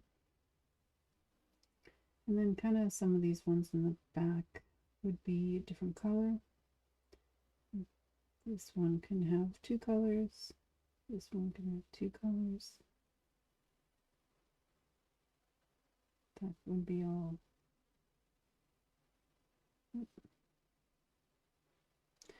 Like that. Is that good for the green? Got the little stem thing here. And that's it for that. G21. So this one is very kind of muted, but it works really well between these, this like brighter green, tones it down, and then kind of merges in well with the lighter, brighter color, the highlight of the green, which is why I like this combination.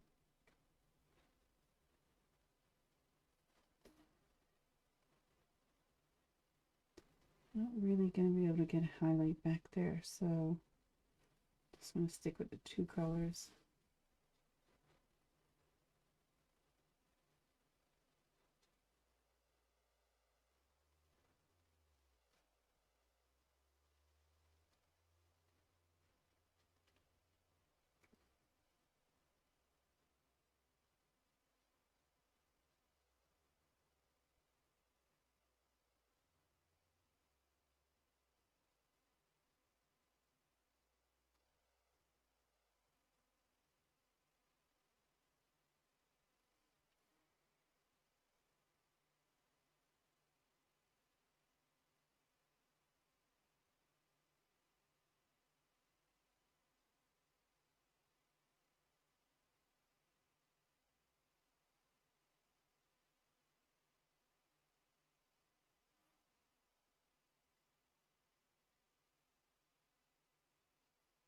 If anyone ever has questions, feel free to ask.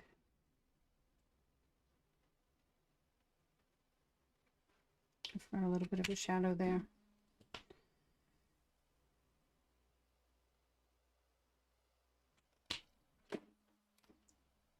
So fill this in and then go over it and just leave a little highlight at the tip there.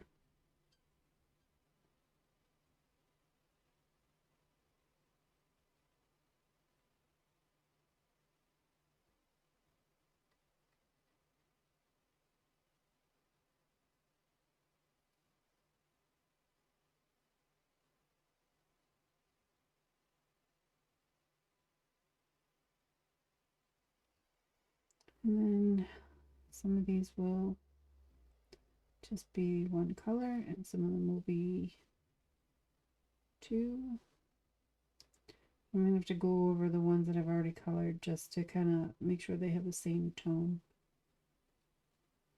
And they're not, you know, fluorescent green.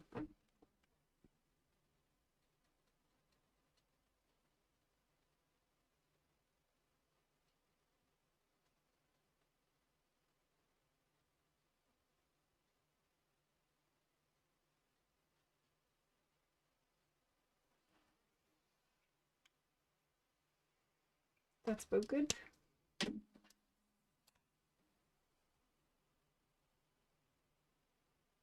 And so this one I'll go over the entire leaf with, so all of the tones blend together.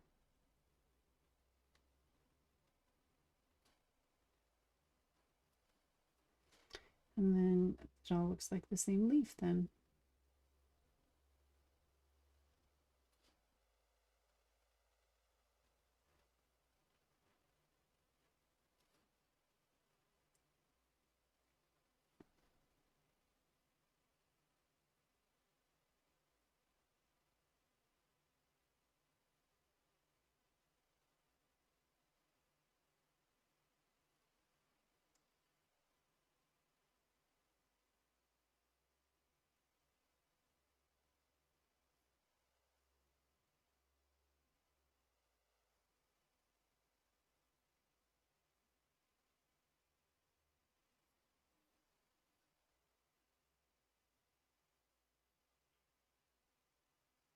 Oh, okay. So the pressure on my marker just got so intense that it started to leak ink. And one of the ways to relieve the pressure is to take off the cap on the other one, but it means like maybe the last time I filled it a little bit too much, or oh, that's basically what it meant. It probably has a little bit too much ink in it. So it probably means that I was coloring on a stream and I ran out of ink and added more in. And usually I count the drops and stuff, and unless I'm in a rush. And I was probably in a rush. So I want to get these circles done, and I'm going to just take an orange and then an orange yellow and then a yellow. And yeah, so that it has a little bit of shadowing. And these dots represent kind of the darker area of the flower. So I'm just going to follow that so that it makes sense visually.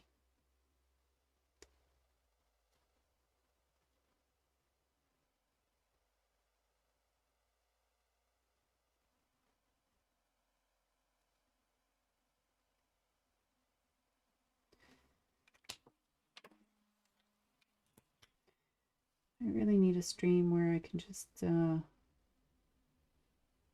clean my markers. They're so bad. I used to be really, really good, like, and clean the ones that I used after I use them every single time. And I kind of fell out of that habit, and my markers have paid the price ever since. It's a boring, monotonous job, so I'm not really excited to jump in there and do it. Oh, I still need these. So yeah, I'm going to go back in on these blue, and I'm going to just make the shadow deeper. And I am going to blend it out again with that kind of medium color, but at this time it won't fade as much as the first time. So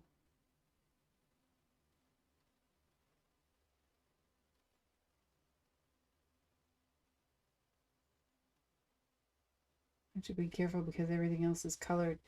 I don't want to accidentally get blue flowers where the white ones are supposed to be.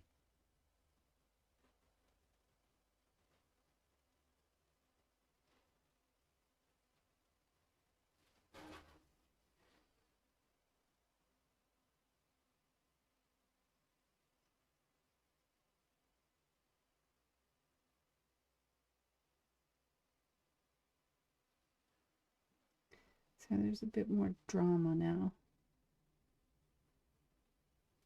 to the flowers. And I like that. I'm going to add shadow to like the bottom of these petals. And then I'll just do the same thing and blend them out.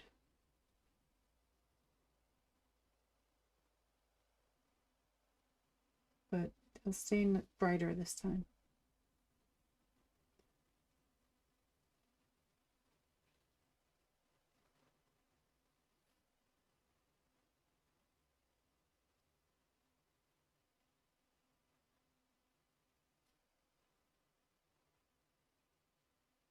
I think it just kind of fits better.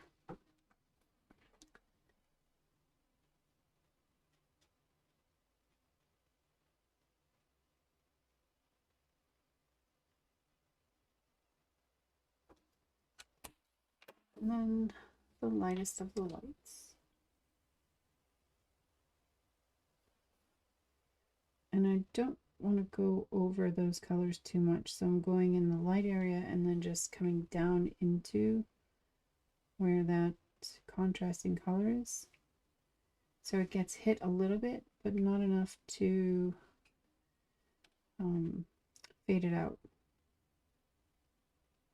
Just enough to blend.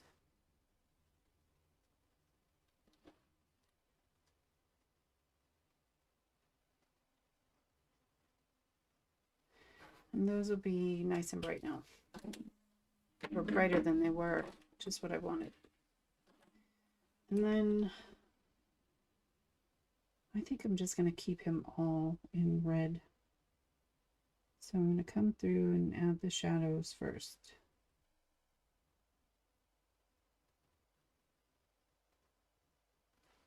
And since this would be on the ground,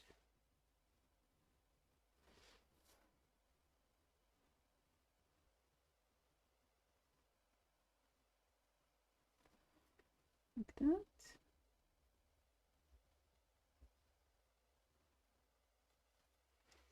I'm also going to add a little stripe here to kind of let you know that it's rounded. So you get the visual reference to it being rounded.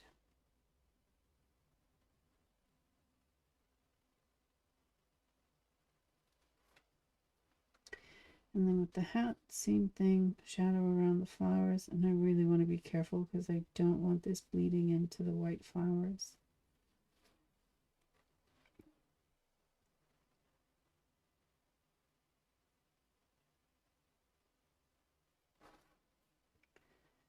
And like this would be a ridge, so behind it would be dark. And I'm going to put another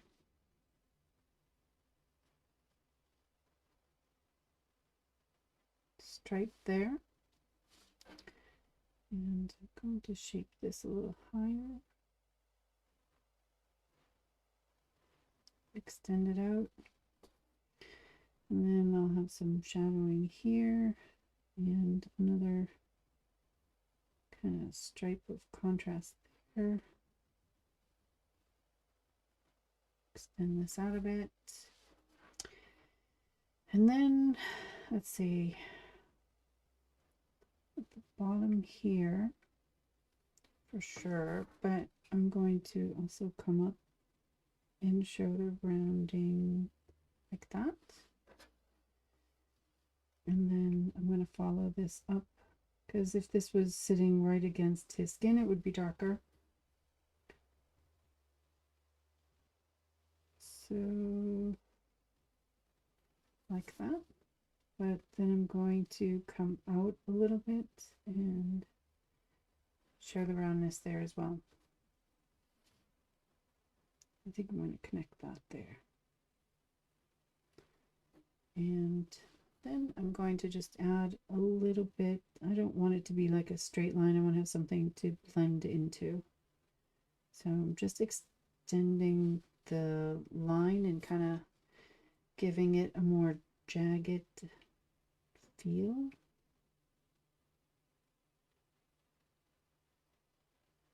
It's a very little amount of ink. So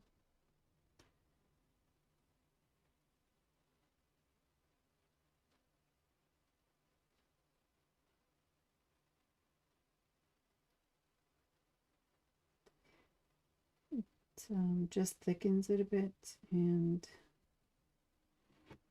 gives you some extra to blend with.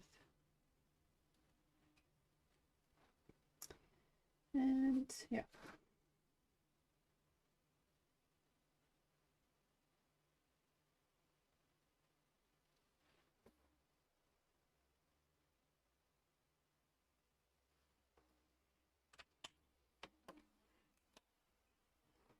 And then, let's see, this would blend down. Can't have a shadow without the transitioning color. And then this would blend.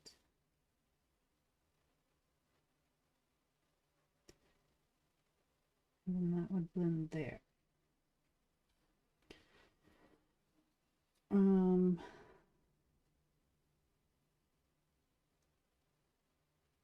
That would blend there.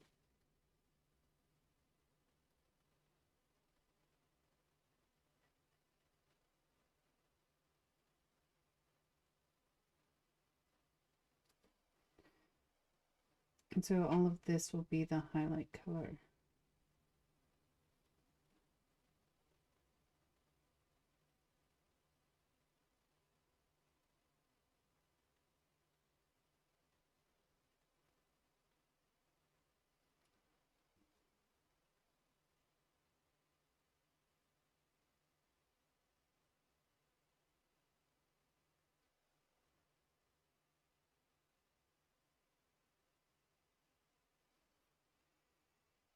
Kind of safe rule with coloring is like the rule of thirds. So I'm using 3 colors, and you can kind of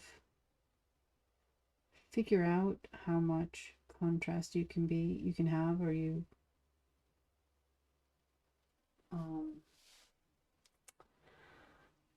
words. So with three colors, you can kind of divide the areas into thirds, right? And so then you have a decent amount of contrast, a decent amount of like the true color of the object, and then a decent amount of highlight. And you can always break those rules for sure, but unless you're gonna break them deliberately, it's kind of best just to, for me, best to just follow that kind of rule of thirds. And if I was using 4 color, it would be like a rule of 4, you know. So with just kind of basic coloring like this, I often try and do that. And I don't even think about it anymore.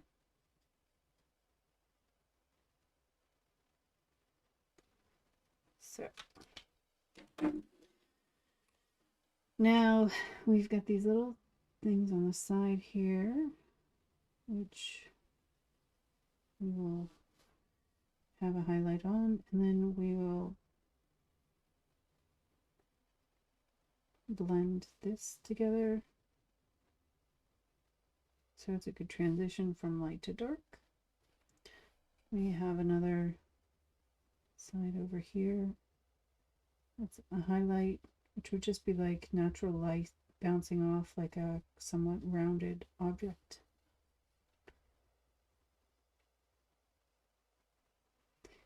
And I go over all of the shadow colors so that they get kind of glazed with the tone of this one.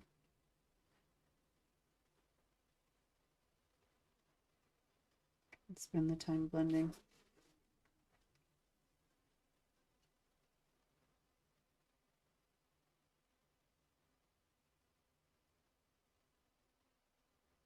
I got a little bit of red on his beard, but I'll be able to hide that a bit.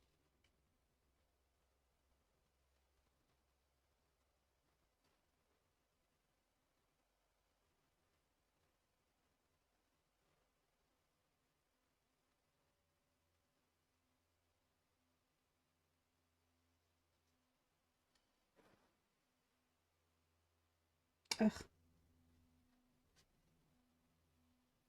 Just got a little bit out there too. But that is not, it's nothing a white gel pen can't handle, can't fix. Okay, so that's the red, and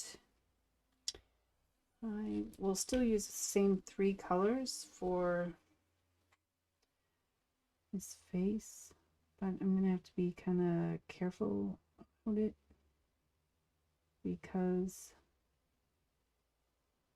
it's a very small area.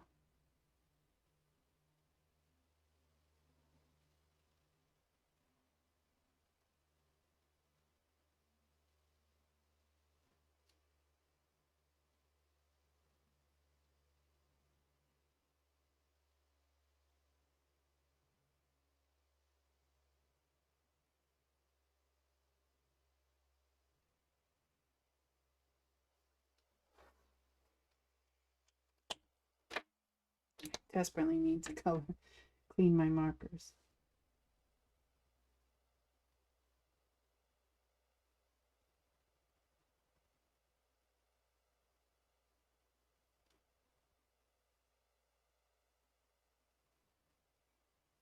I think I'm just going to use 2 colors back here.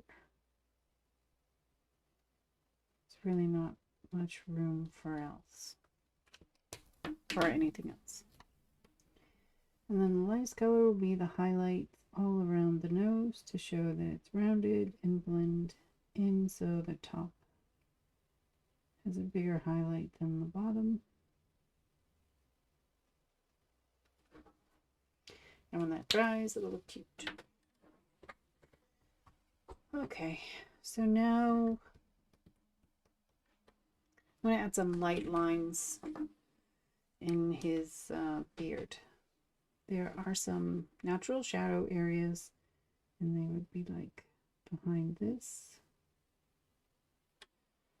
and under his nose.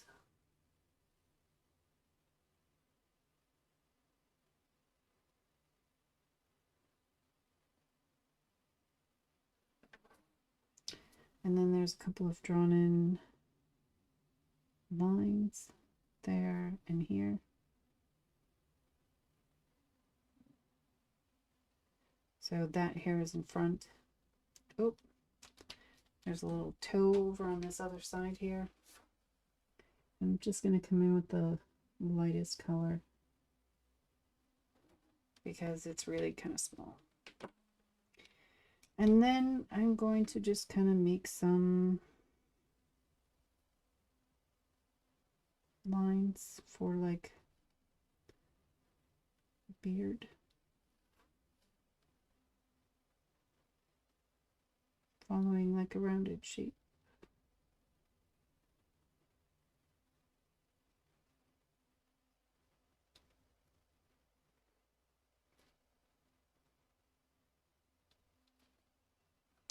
And then I'm going to add just some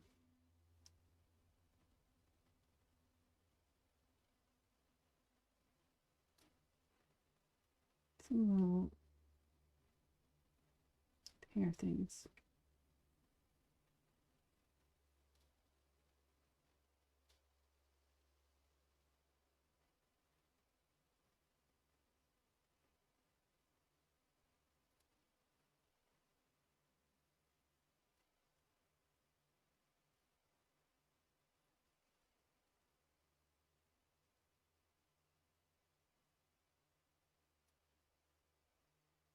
Just kind of random. And that's it for the darkest color. And then I'll blend them out and add more with the medium color or true color, whatever you want to call it.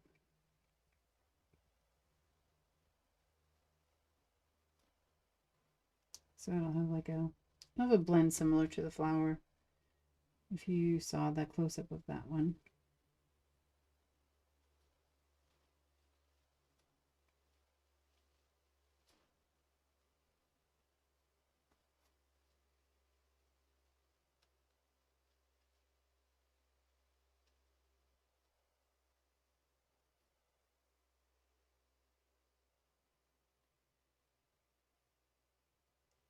blending out the shadow areas.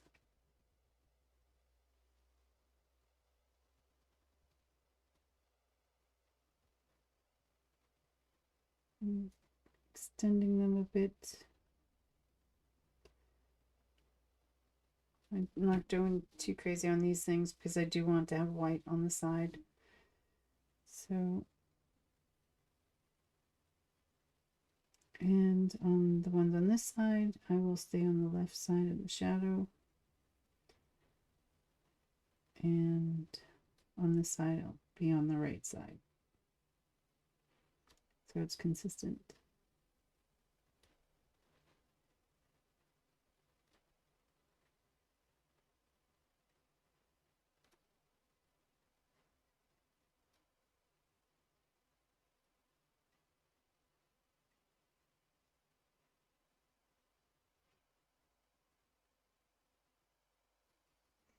And then I will add some more, smaller, and this lighter color kind of sporadically.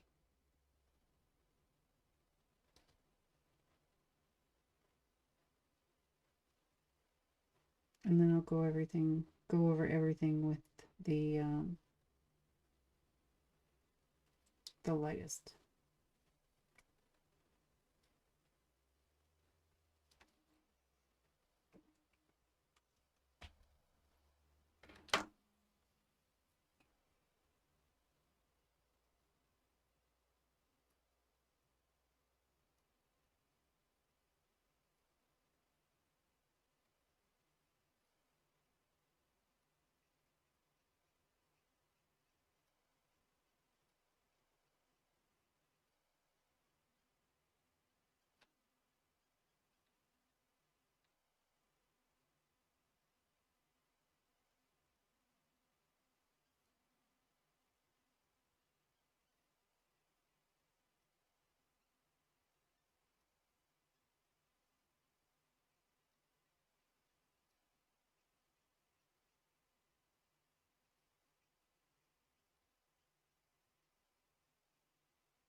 So like that.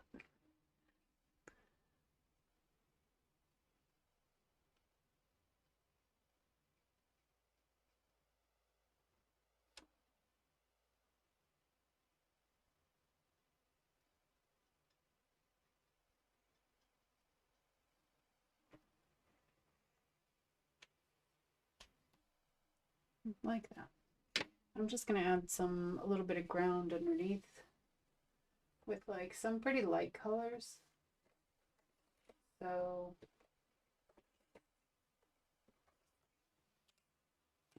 some warm grays. I'm not going to do too much with this at all. Just going to have the darkest underneath him and then build it out a little bit more with each color going lighter.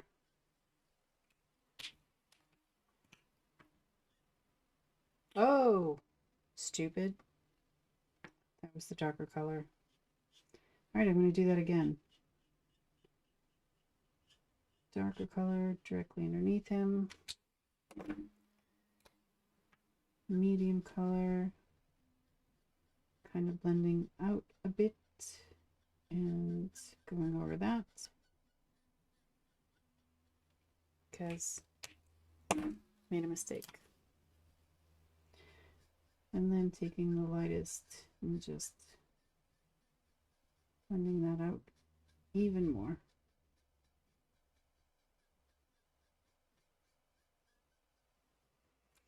So he has a bit of a ground. And what are we doing?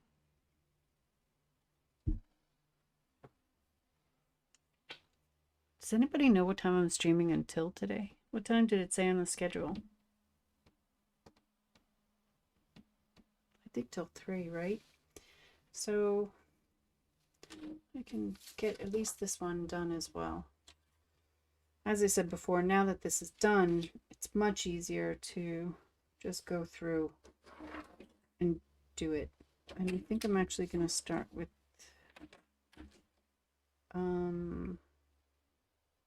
the greens this time.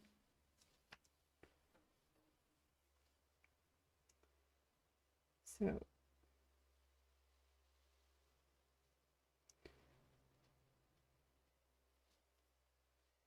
and I did do these little pieces here underneath the flowers in that same color.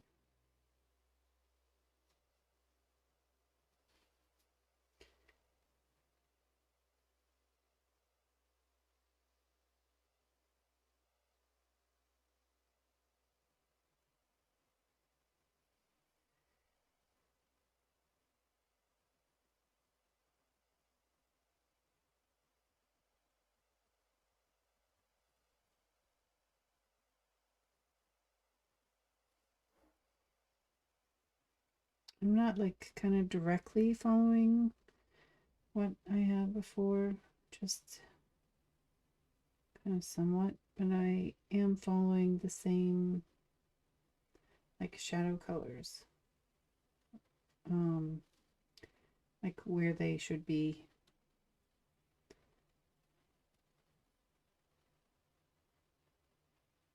If the flower is in front, that kind of thing. And there's a shadow here, so I can just bring this down further.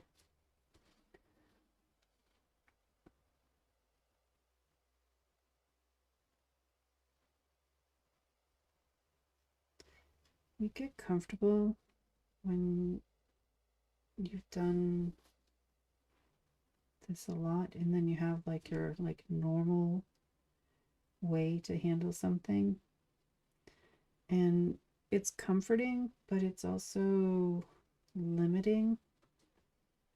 So it's why I take as many classes as I do. So I can add new things to my new skills to my toolbox.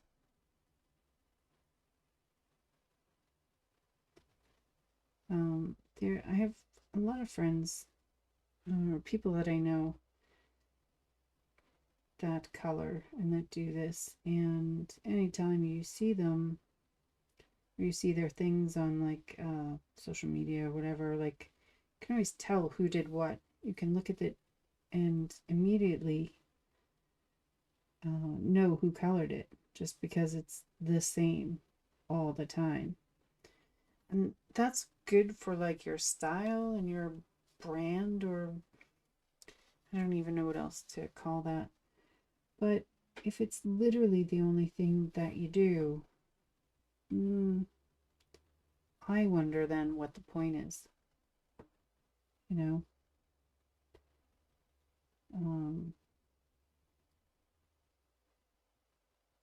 I don't know. To each their own, really, but at the same time, I don't want to be that predictable, and I want to keep kind of adding more tools to my toolbox for things.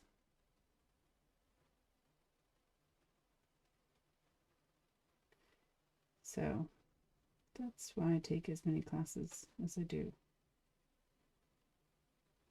And I wish I could actually just stream them all, but I think I would get in trouble, to put it mildly.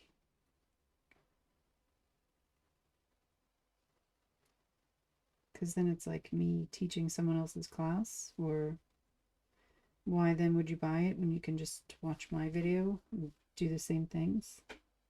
Even though I don't go into the explanation, you know, any of that kind of stuff. I think I could still get in trouble, so I have to do those off camera.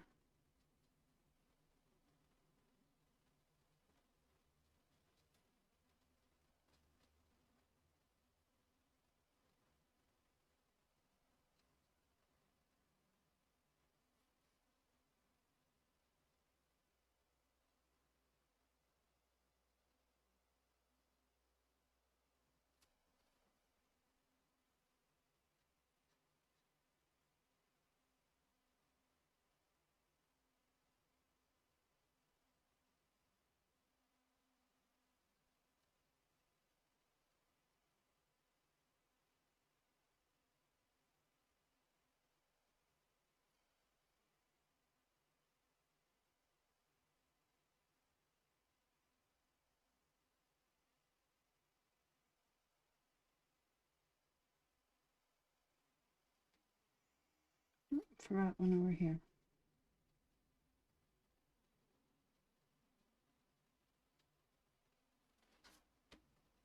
Okay.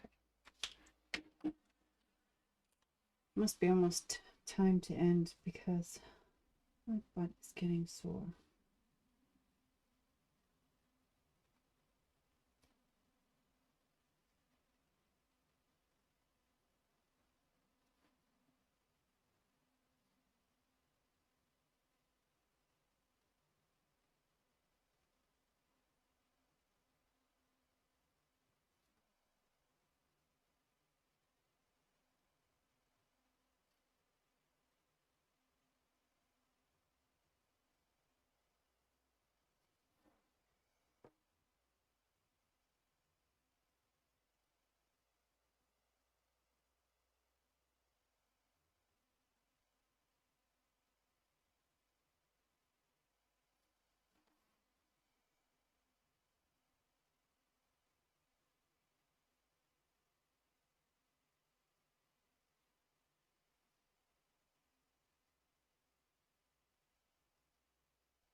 Okay. Oh, I missed one. Damn it.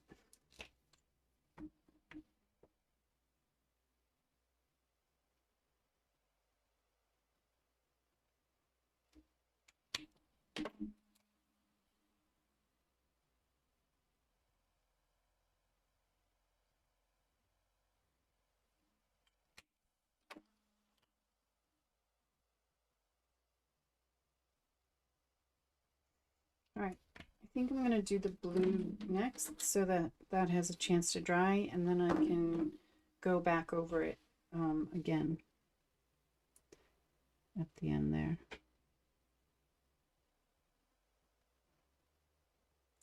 Looks plenty bright the first time, right?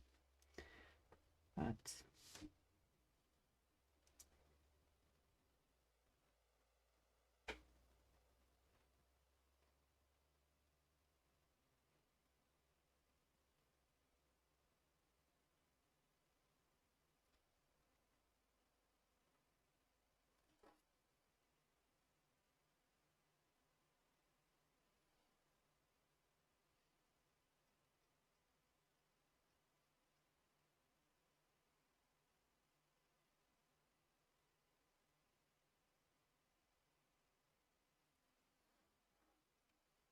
blue, blue, blue. One more.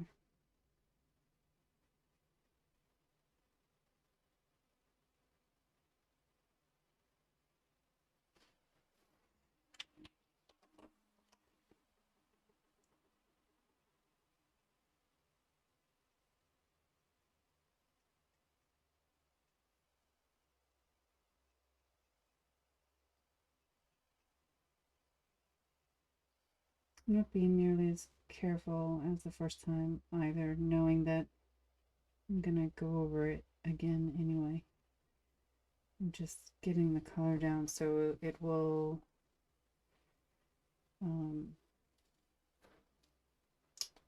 blend.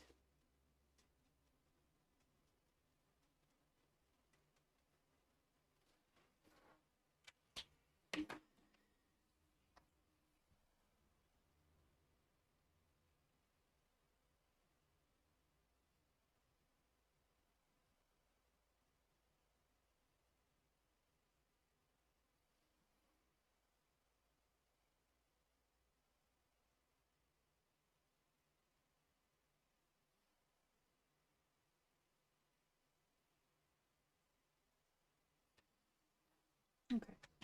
Let that dry and it will lighten up, and then I'll come back in after. And the green is done, so I will go with the grays for the white flowers. And get those done.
then this one. So I added some detail because this was flat on, right? And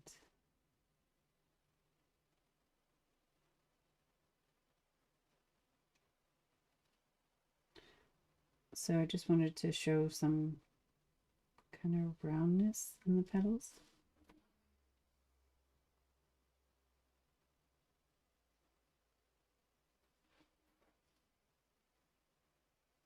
I keep turning the paper because I have better control with a stroke kind of going towards me. And I want these to be kind of really thin. So I don't have the most control. So that's why I keep spinning it.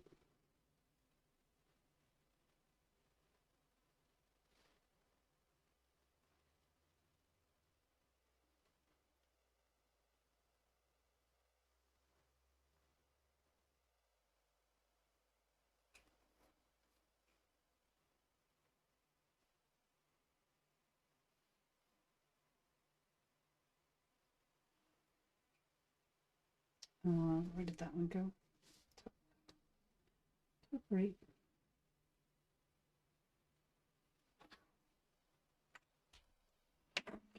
Okay, middle color. I need a drink though. I am parched. I guess we're not going to have hardly any time whatsoever. I have all these other cards to color, and I was going to make envelopes because I desperately need to make envelopes.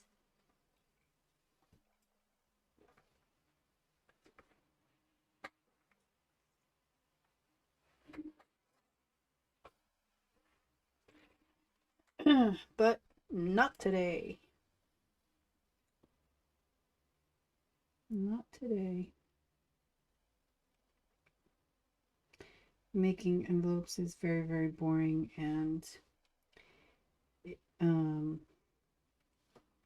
you kind of need to be chatting about, you know, things when that happens. I don't know if I'll ever be able to manage getting that done on a stream, even though I desperately need to. It's just really boring.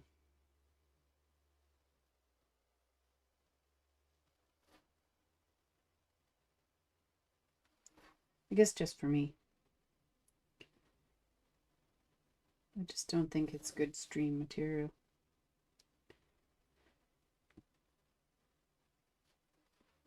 But also, speaking of streaming, I was supposed to stream on Tuesday, but I had forgotten that it was Norway's National Day, and there just was completely not in my head at all. So it was not a day for work.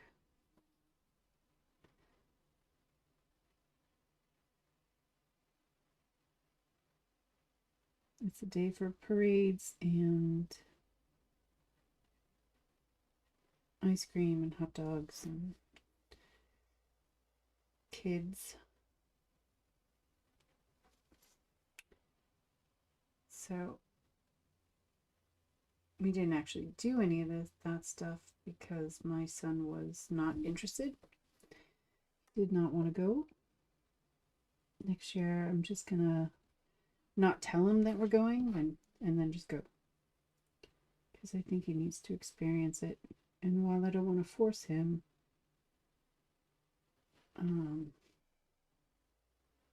he needs to kind of know what he's missing. The only way to do that is to show him, for him specifically. So next year I'll have to dress up and take him with. But that's why I wasn't here on Tuesday.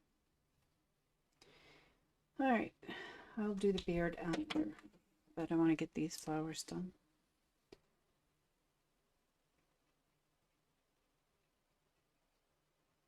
not as worried about these in the back. They don't have focus and they will be darker.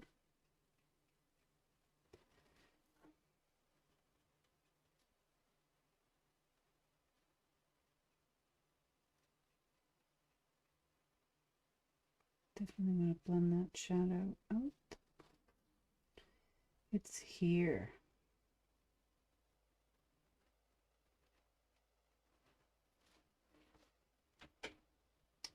These need to blend nicely.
Okay, and that will dry, so I'm gonna do the centers nice and quick.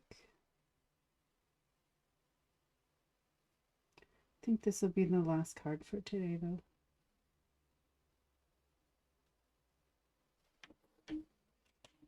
I don't know what time I was supposed to stream until, but I know my butt hurts and that's a good indication that I should be done. And I have to get my kid.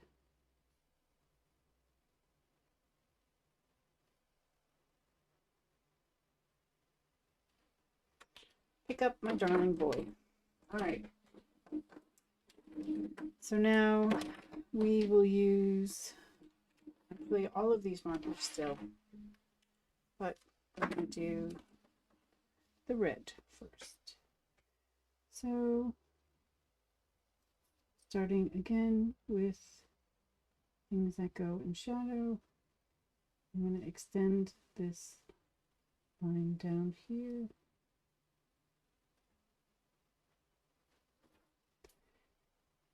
And I'm being really careful because you can't really undo red.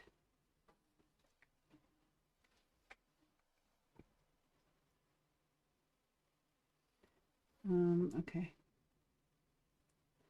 I need a line down here that meets up there. Rough this up. This eventually met, so I'm going to just do that now.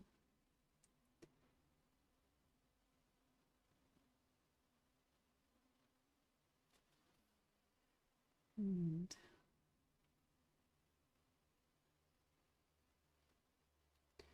do that, and then I just rough up this straight line so it blends easier on both sides.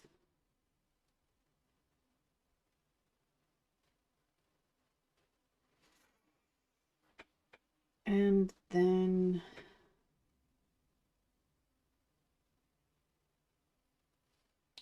follow underneath.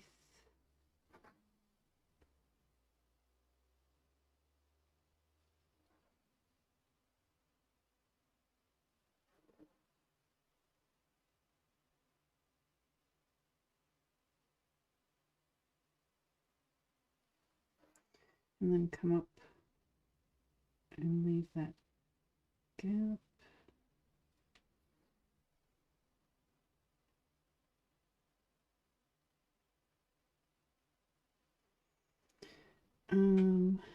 Extend that out. And then under here,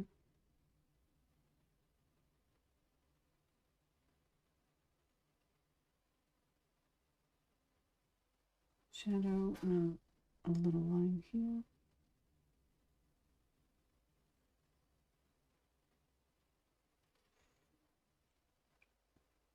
And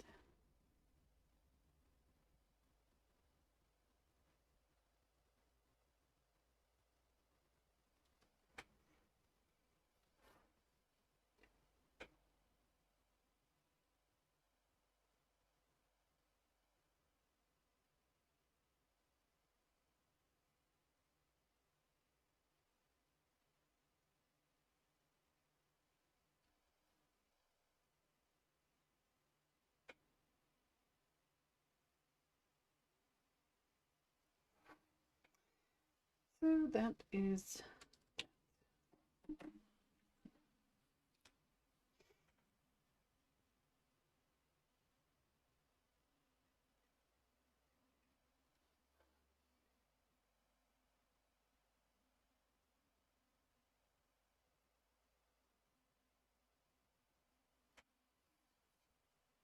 just making sure that the lines between are really blended well.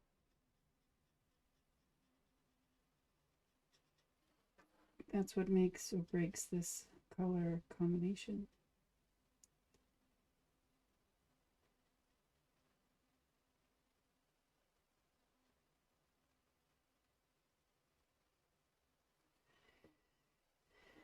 And then all around here,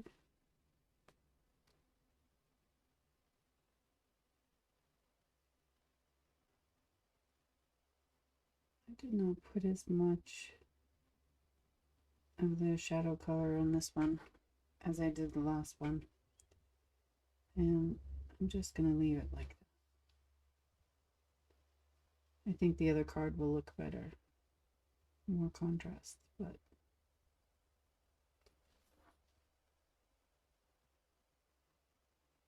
I think you'll only notice if you compare the two.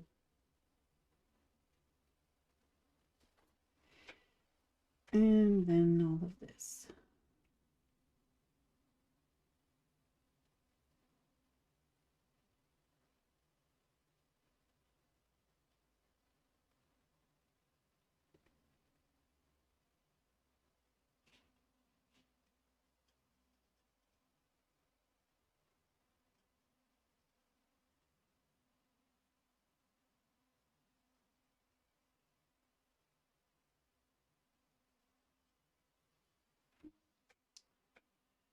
And that.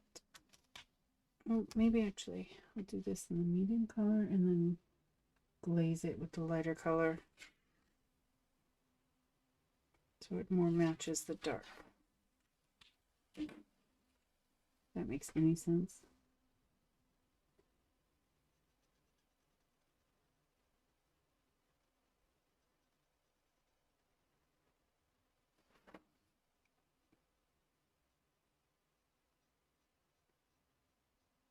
Let's pay attention.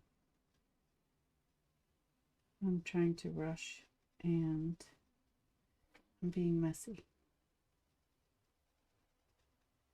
I don't think you can see it, but I did just go right outside of the hat line,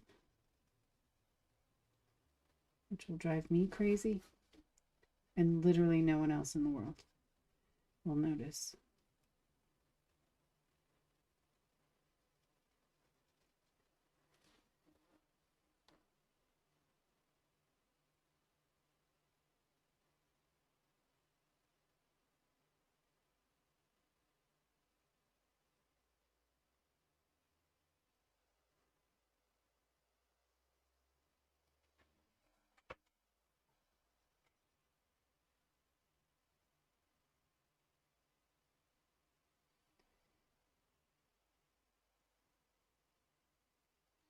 Okay. Red is done. Flesh.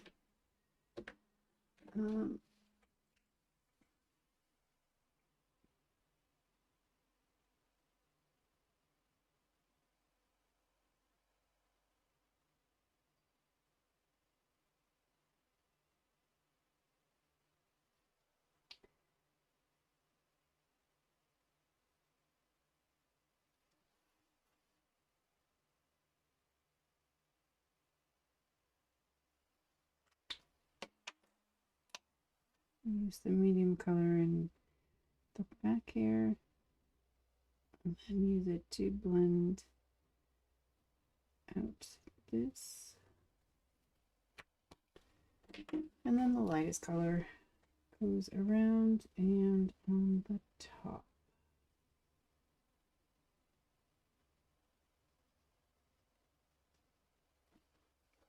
So when that dries, okay, now I'm doing grays again, right?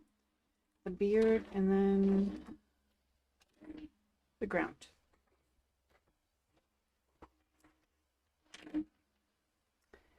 So, shadow.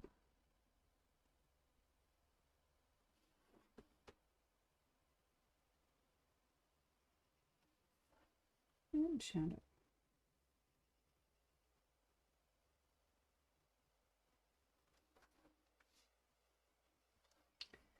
And then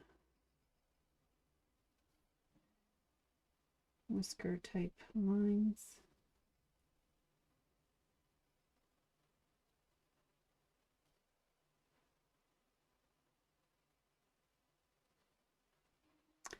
And some, I am going to use this as a reference because it's kind of different every time I do it. And it's not that that's a bad thing.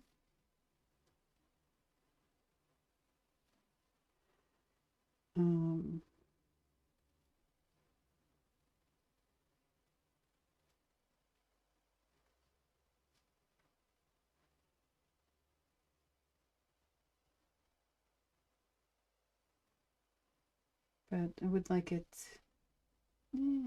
ish, same ish.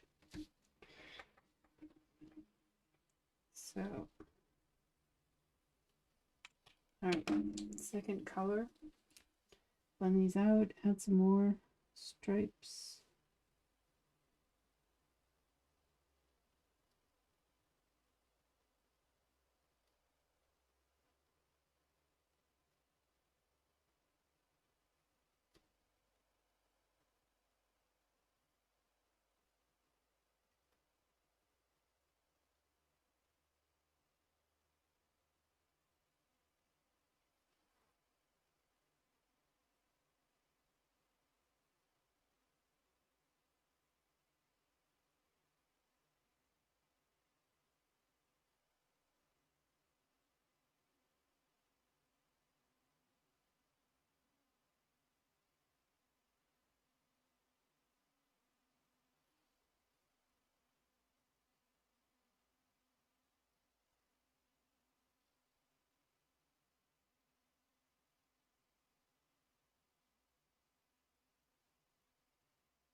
Now add some smaller in this second color, or the lighter color.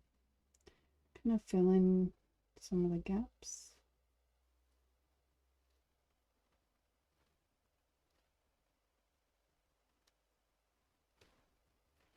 And then blend everything out with the lightest again. I don't really have to explain it twice, but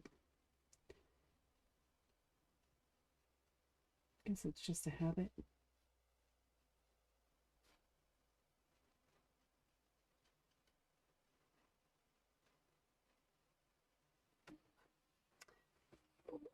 I need to get a new chair. This is painful.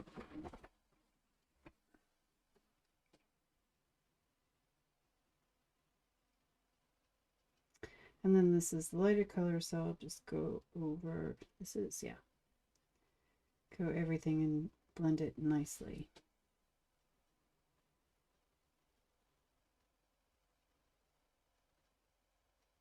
Well, it looks looking nice for right now because it's wet, but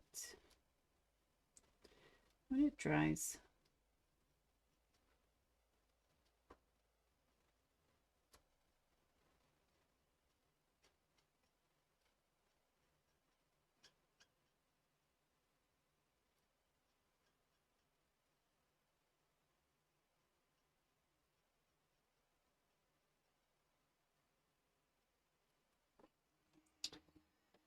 okie doke.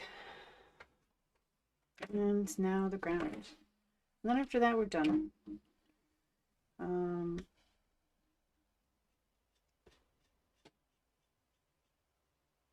need to get up. And then we'll just continue next week, kind of see if I can get any more coloring done in between and try and do stuff off camera. But I won't be able to finish everything. So next week we can finish off some of the remaining cards and package them up, and maybe I can get some envelopes made. I have this many left, and these were just the ones that I made the other day. So, and yes, I make every single one of my envelopes. Plus I have to make envelopes that fit these cards as well. So they're the Slimline cards, and I think you could even buy envelopes for them, but I'm just going to make them because I can. So push all of those to the side, and now we have 2 cutesy gnome cards and 2 cutesy friendship cards. We have these to color: more friendship, birthday, friendship, congratulations on your new baby. Yep. So we can do these next week and make envelopes. I still need to finish off those these kind of watercolor cards that I was working on last week as well. It's on the list. So that's it for today. I need to get up and move my legs and put my markers away, and then go grab my kid. So thank you for watching. If you have any questions whatsoever, always feel free to ask. You can watch old broadcasts on YouTube, Cards and Collars. And that's it. Have a wonderful weekend. Take care, and I'll see you next time. Bye.